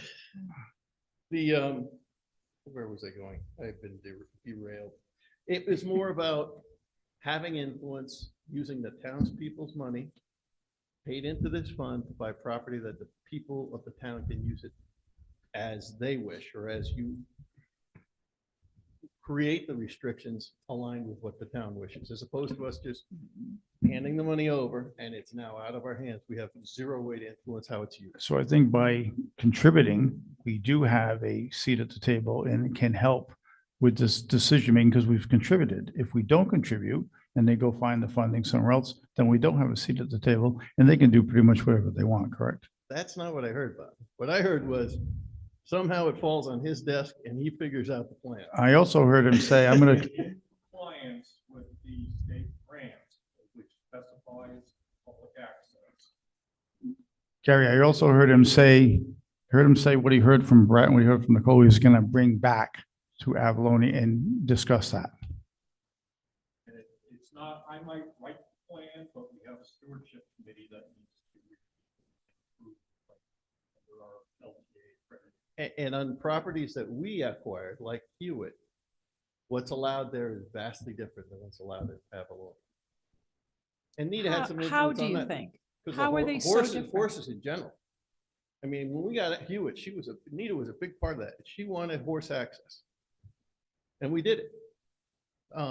But that's not necessarily going to happen here. It may happen here. It's under consideration, but it's not a given. Yes. Sorry, can we need to use the microphone, Ann, I'm sorry. Yeah, but they can't hear you I can't online. hear, unfortunately, online. I don't think online can hear very well either, to be honest.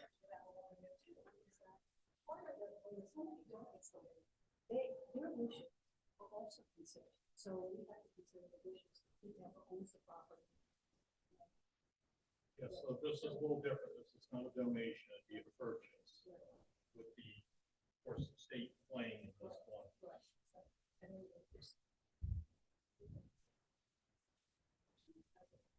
Very, very familiar. I have dinner with Mac every Sunday night. So I just wanted to raise those points. And I know we have plenty of time to talk about this. But I also know that if you don't speak every time you get an opportunity, you never get hurt. Thank you. Thank you. Carl, did you want to talk?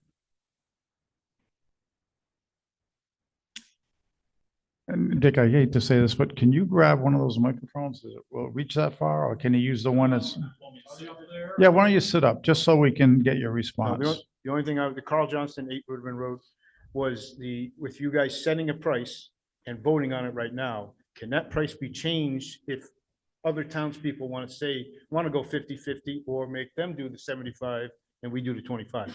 Can that be changed in your process now that you've already? Well, I would voted? say, once it goes to a town meeting, we advertise it, it can get approved or denied. So We'd then have we to gotta go, come it would back have and to do it go again. back through the process a second time. That's the question I was going to ask you before you vote. You know, we were gonna vote anyway, so. Okay. But thank you for the question. And does that answer your question, Carl?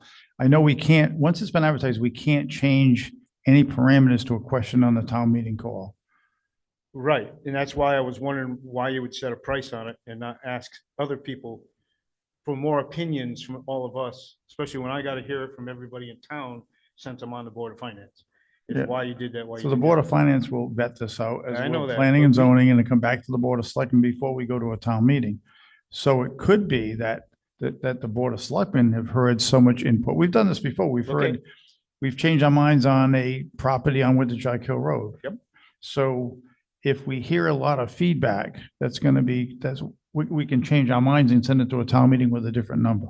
Okay, that's the question I was asking. It doesn't have to Just go to a make town sure- meeting. All we did tonight was vote to move it forward with the number that was requested. So Okay. the Board of Finance would need to approve the Oh, 75,000 definitely, as I know well, that, and but if you I don't don't, think you're gonna have as much discussion because you guys have already have it vented. But as far as me being in town working all the time, I hear a lot of people asking me questions. Why are they doing this? How are they doing that? And to understand exactly what they're doing so I can explain it to them right would be why I asked that. Mhm. So, but my question is, if it came to Board of Finance and you guys said, no, we don't want to spend the entire 75,000, you would decline it and it would have to come all the way back to us to then restart the whole process again with a different So number. here, Is that how there's it would only, work? there's a question, I'm gonna have to get this cleared up by the town attorney. If we're asking for an appropriation from the Board of Finance, and they can say no. Yeah. Okay, this is not an This- appropriation, this is already in capital, it's been voted on by the taxpayers, it's just a use of money. So I think we can get the information get the dialogue from the Board of Finance. But even if they said no, I'm not so sure that we can't go forward, because all they're doing is giving us their opinion on what they think is the Board of Finance. But I'm gonna have to check that, but I don't think, because we're not asking for additional money out of the grant, out of the undesignated fund. Which is, we're just telling them how we'd like to use capital that's already been approved by the town. And And I'll then- get the town attorney to clear that up. Yeah, and then if it goes all the way to the town meeting and Now, they could say decline no, they could say can no. we start the process again with a different amount? We could, but not at that particular town meeting. No, I understand that. Okay. Okay, does that make sense? Yeah. to me. Okay. Good. Thank you. Thank you. Do I have any other comment? Yes. How are you, Mr. Mancini? Thank you.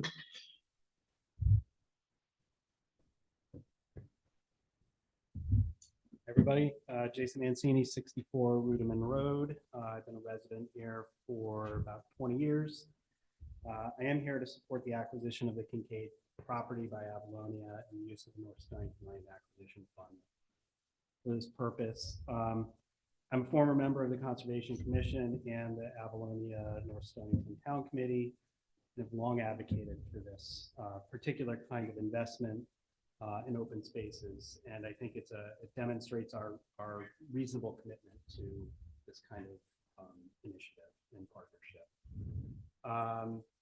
My wife Lisa and I use Avalonia properties and trails all over town. This particular property, the right of way goes right next to our property where Nita used to ride her horses and carriages. So we miss that terribly. I believe that right of way just transition ownership. So I don't know if that's still in play. I would be very curious to know that because it's a great access point. We're familiar with the property because Gary and Nita were our neighbors. Our neighbors have graciously allowed us to use the property for many years. So simply put, it's an extraordinary acquisition in addition to the open space in our town and part of the connected greenway in fabric across our region. And we want, my wife and I anyway, want our taxes to be used for this purpose. It is for the public good and we need more of that. An investment in our quality of life in the future and in the rural character of our town. We should be considering ourselves lucky that an organization like Avalonia continues to invest their resources in our community. I'm excited about the opportunity and would be happy to participate in the plan should that come to pass. A couple of other sort of notes. Love the idea of horses. I think it would honor Nita tremendously. The paths are great. The fields are amazing. I would not mow it except once a year. I think their son Brian mows it once and maybe twice. But the wildlife and the flowers are extraordinary. We have the money. Let's use it. Thank you, Jason. Any other comment? Ryan? Brian Rathbun, 263 Grindstone Hill Road. I'm looking at this as far as when we set up that fund. I remember one thing we set it up for was for the town to acquire land for the town. This here, the 75,000, would be a gift, and we have no say in the land.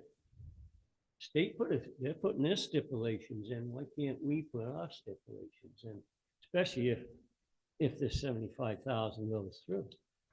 75,000 that we have in here, I understood, was like if our town happened to get another parcel of land like the Hewitt property to buy. Because we got caught with our pants down. We had to borrow the money, if I remember right, and we paid it. As far as animals on that land, yes, I'm big for critters. I see critters running all over the place now because they're being displaced by simply the trails and the dogs. Dogs, Hewitt property, you don't have to have your dog on a leash, which is against the ordinance. So what do? Our dog warden sees a lot of those dogs over on Ryder Road. And I do believe they come from the unleashed dogs that come off the Hewitt property. I wouldn't want to see that on this property because it's right in the middle where there's a lot of animals there. Dogs get on there, animals going to disperse.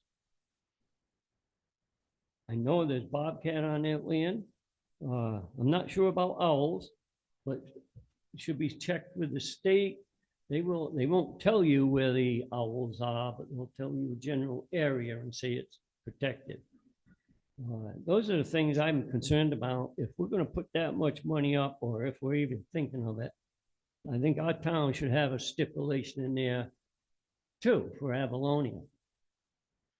And I thought we used some money one time to do some land on Putnam one time. That's Oh, that got denied. we didn't do that one. No. Okay. Anyways, that's my input on it because I seen a lot of land in here. It's supposed to be open space. Open space is supposed to be exactly that. Not for humans to walk all around. One thing I hate is because I border a state forest. One thing I hate, have to kicking somebody off my land when they come off of state land. And I know a lot of people around me don't like it either. I pay a lot of taxes on my land. I want my land private and I don't want people walking on it. Dogs, I don't care particularly for dogs running on my land. There's usually a gunshot over their head and they don't come back. But that's the way I feel. We're gonna put up $75,000.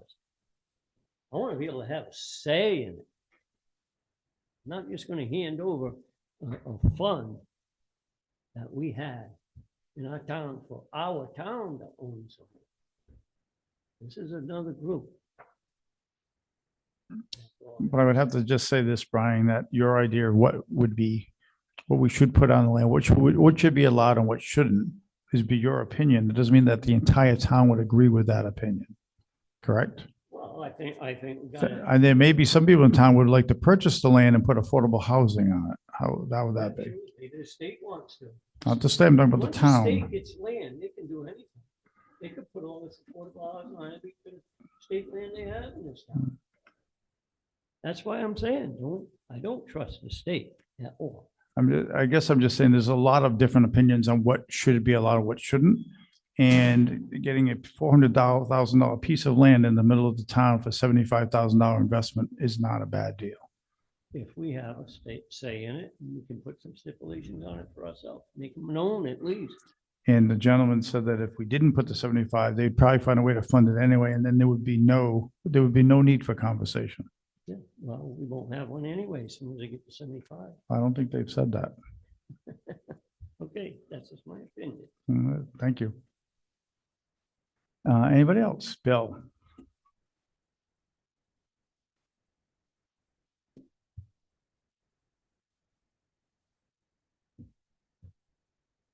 Bill Ricker, Wyassup Road. I'm speaking on behalf of the Conservation Commission.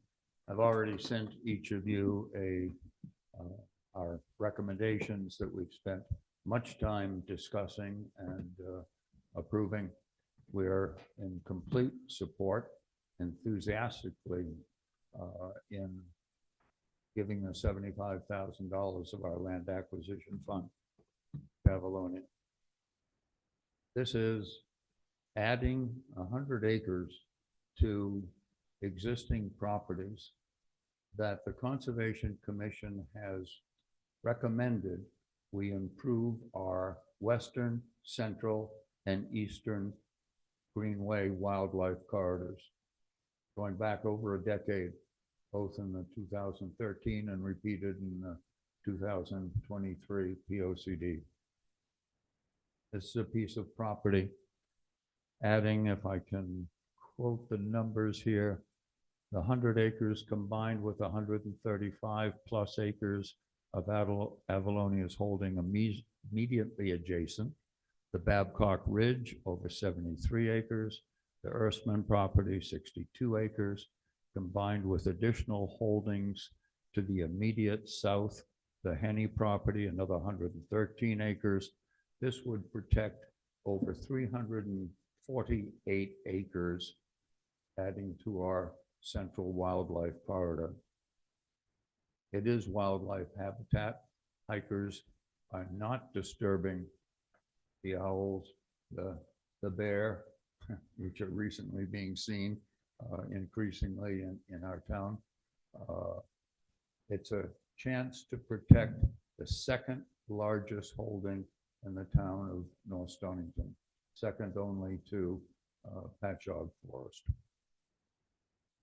There's been discussion that we've had, Brett, over the years about the use of these land acquisition fund, because this money has laid fallow for several years.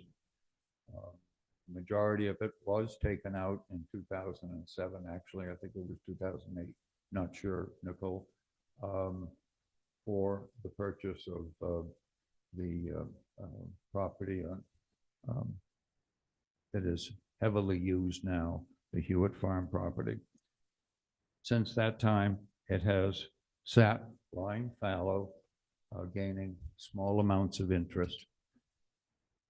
If there's the opportunity for us to need property, whether it be for an additional school, a fire station, substation, this would go out to bond.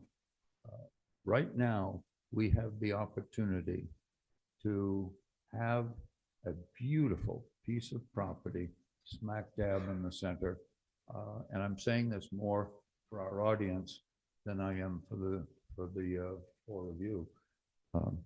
We're totally in support of it, and I'll repeat this at our town meeting. Thank you. Thanks.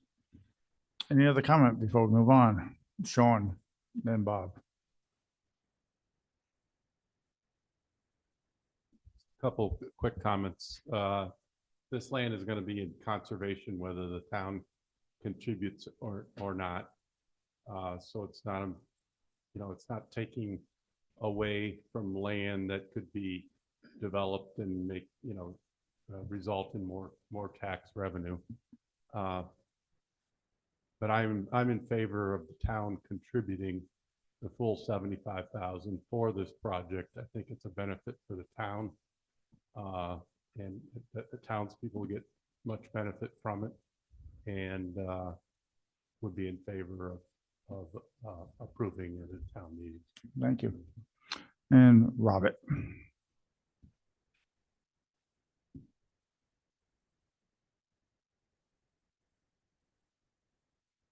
My name is Bob DeCourcy. I live on Tom Wheeler Road, and I'm a member of the Conservation Commission. Can you hear me? Yes. I guess one of the things I make a suggestion to the selectmen that they might consider investing in a new auditory system. We're working on it. I can only assimilate about half of what is said here. So it would be nice to have a new system. I just want to read something from the Plan of Conservation and Development. And if many of you haven't read this, I'd recommend that you do. It's a wonderful document. There's great information, wonderful statistics about the town. One of the things I want to read is a section on conservation. It says natural resources and rural character. Conservation vision. Conservation should be achieved through smart development choices, regulation enforcement, and thoughtful open space planning that protects and preserves natural and historic resources and our rural character. And so we kind of agree that conservation of land is very important. In fact, there was a survey done, maybe not statistically supportable, but it's an interesting survey. People in town were asked, I wanted more open space for what reason? To help protect natural resources like lakes, aquifers, great habitats. 138 people said they were in favor of that. 63 people said they were in favor of it to provide more recreational opportunities. 40 people said it was important to increase the value of their home. And 118 people said preserve our rustic bucolic feel, maintain our high quality of life and sense of place. And 42 people said, I don't want any more protected open space. So if you look at the survey, statistically, it may not be hold up, but it gives you some sense of what the sense of the feeling is in town about people in open space. It's very important. And you talk about wildlife corridors. A lot of people don't understand what a wildlife corridor is. A wildlife corridor supports the animals that are there. And very often places where they reproduce, where they feed, where they overwinter are in different locations. And in order for to get to one place from the other, we have to keep the land open for them to travel. And development inhibits that. So this is a big parcel of land that's really important, and it's going to maintain a lot of wildlife corridors for amphibians, reptiles, mammals, birds, and the more of this open space we can preserve, the better. So yes, we're all certainly in favor of the acquisition of the $70,000 to support Avalonia in this regard. Thank you. Thank you. Brett, was there any comment online? Did you see any hands up or?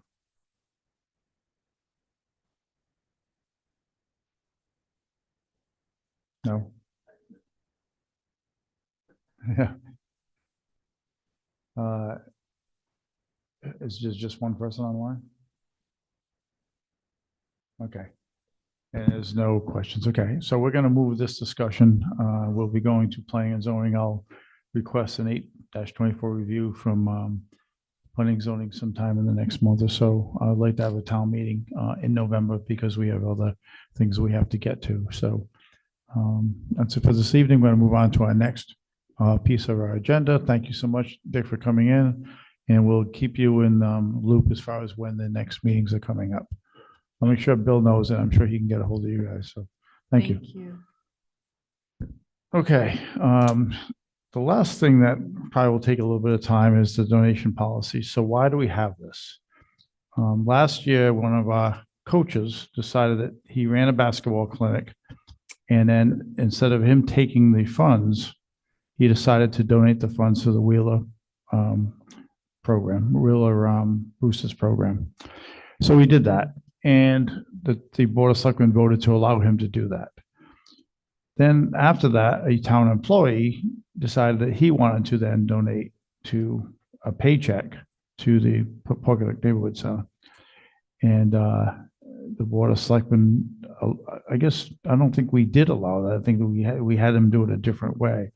So what Suzanne did for me is she investigated a donation policy that actually is almost like a code of ethics at some point, where when can you take a donation and when you can't.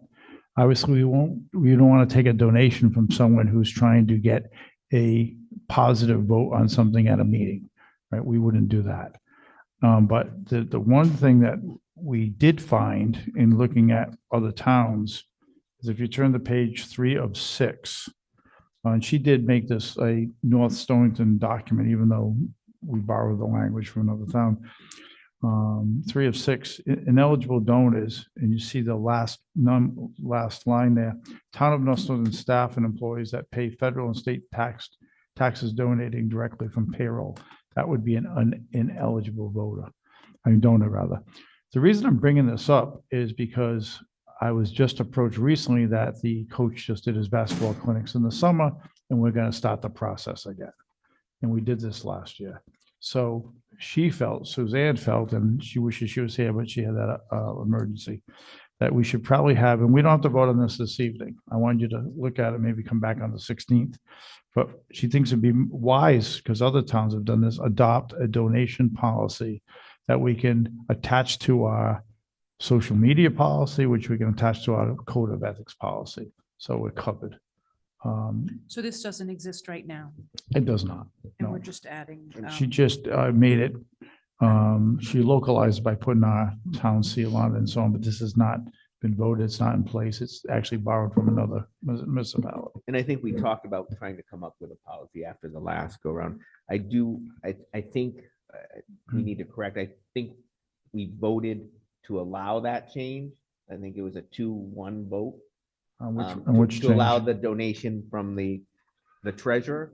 Okay. And then because I was the no vote, I remember it very well, because I felt strongly that a payroll check is different than another check. But I think it was reversed by our town attorney.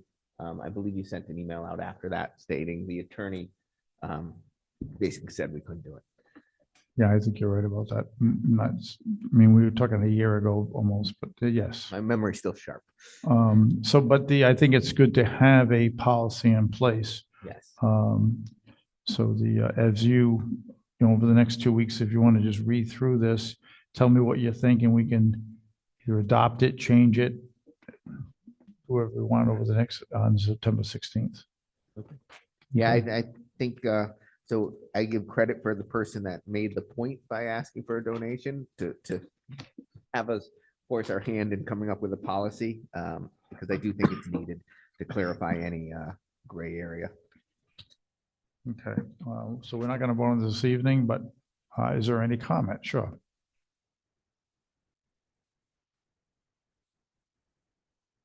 Yes, my asking to do it last year was twofold. It was basically I had always give the Pocketuck Neighborhood Center in that amount anyway.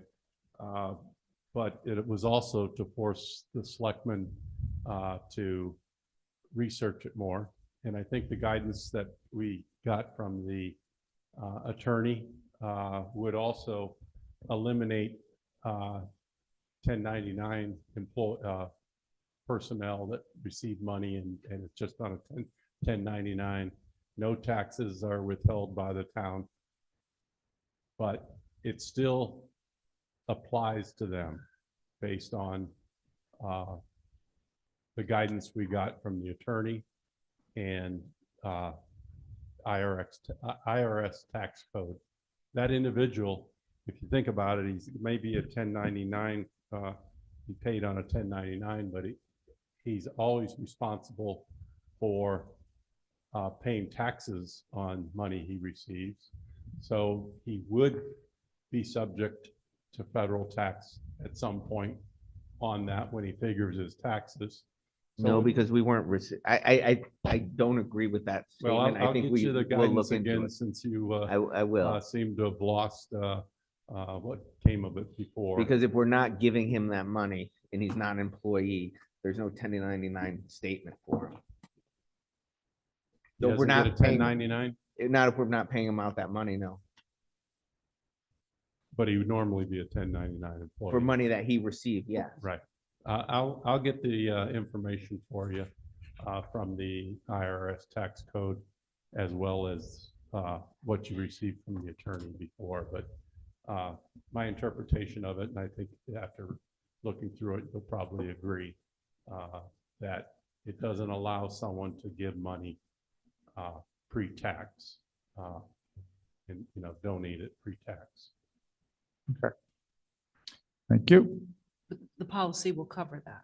We'll cover it in the policy. It may not agree with what Sean just said, his point. It may not be that if we adopt a policy, then that would not be, it may agree or may not agree with what Sean just said. Yeah, I mean, the cleanest way to do it is we pay people for their service and then they can do anything they want with their money after that happens.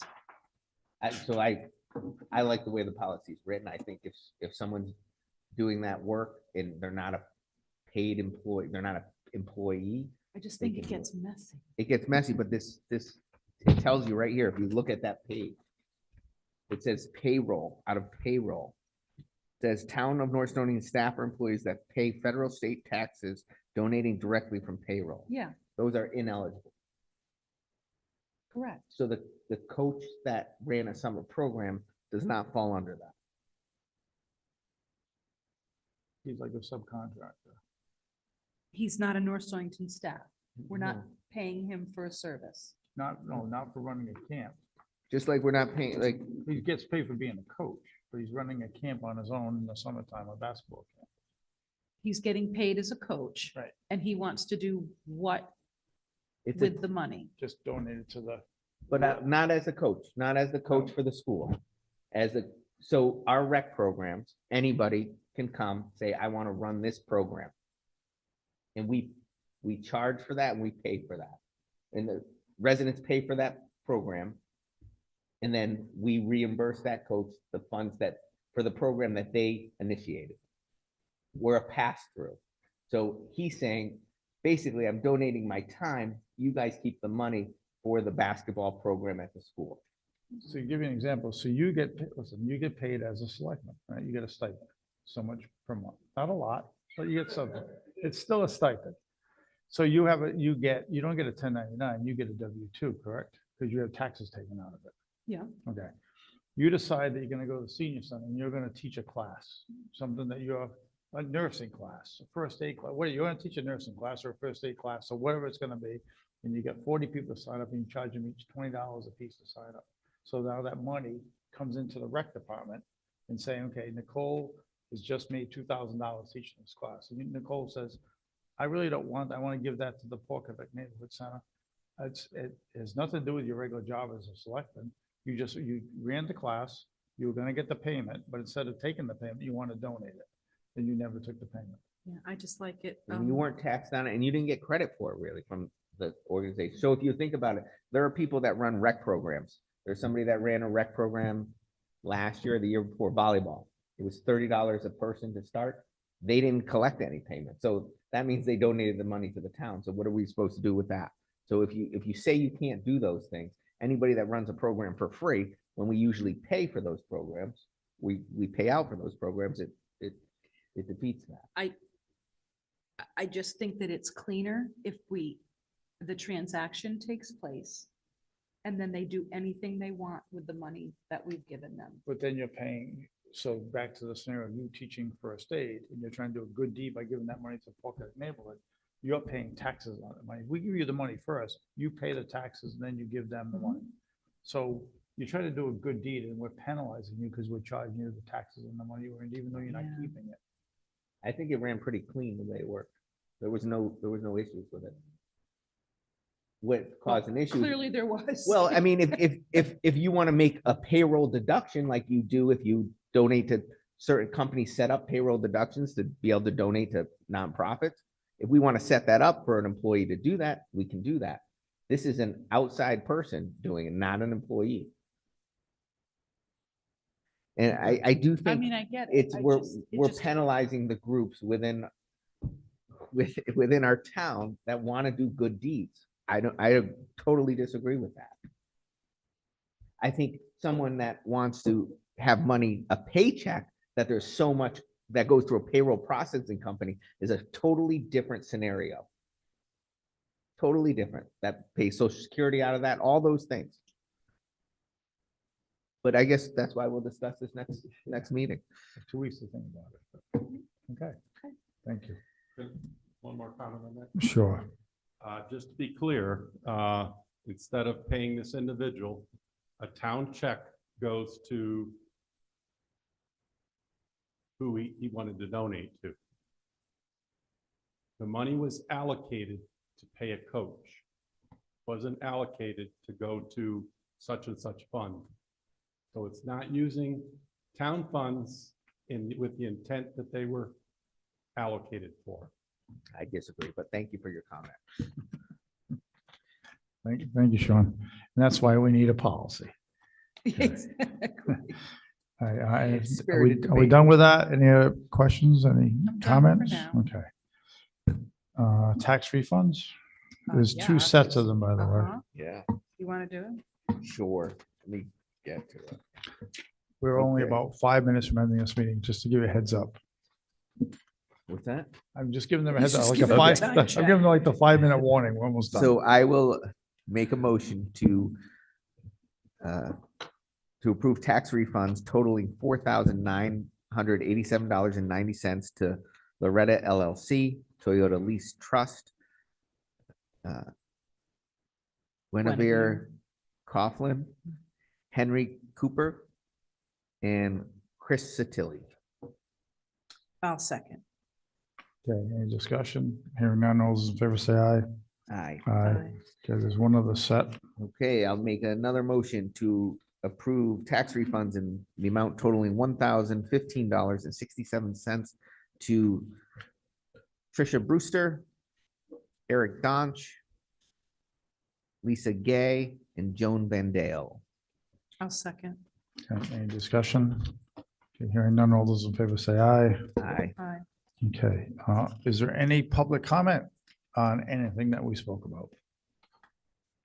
Hearing none, seeing none, nothing online, Brett? Nope. Okay, our next meeting is September 16th, and I'll entertain a motion for adjournment. Motion to adjourn. I'll second. Okay, we are adjourning at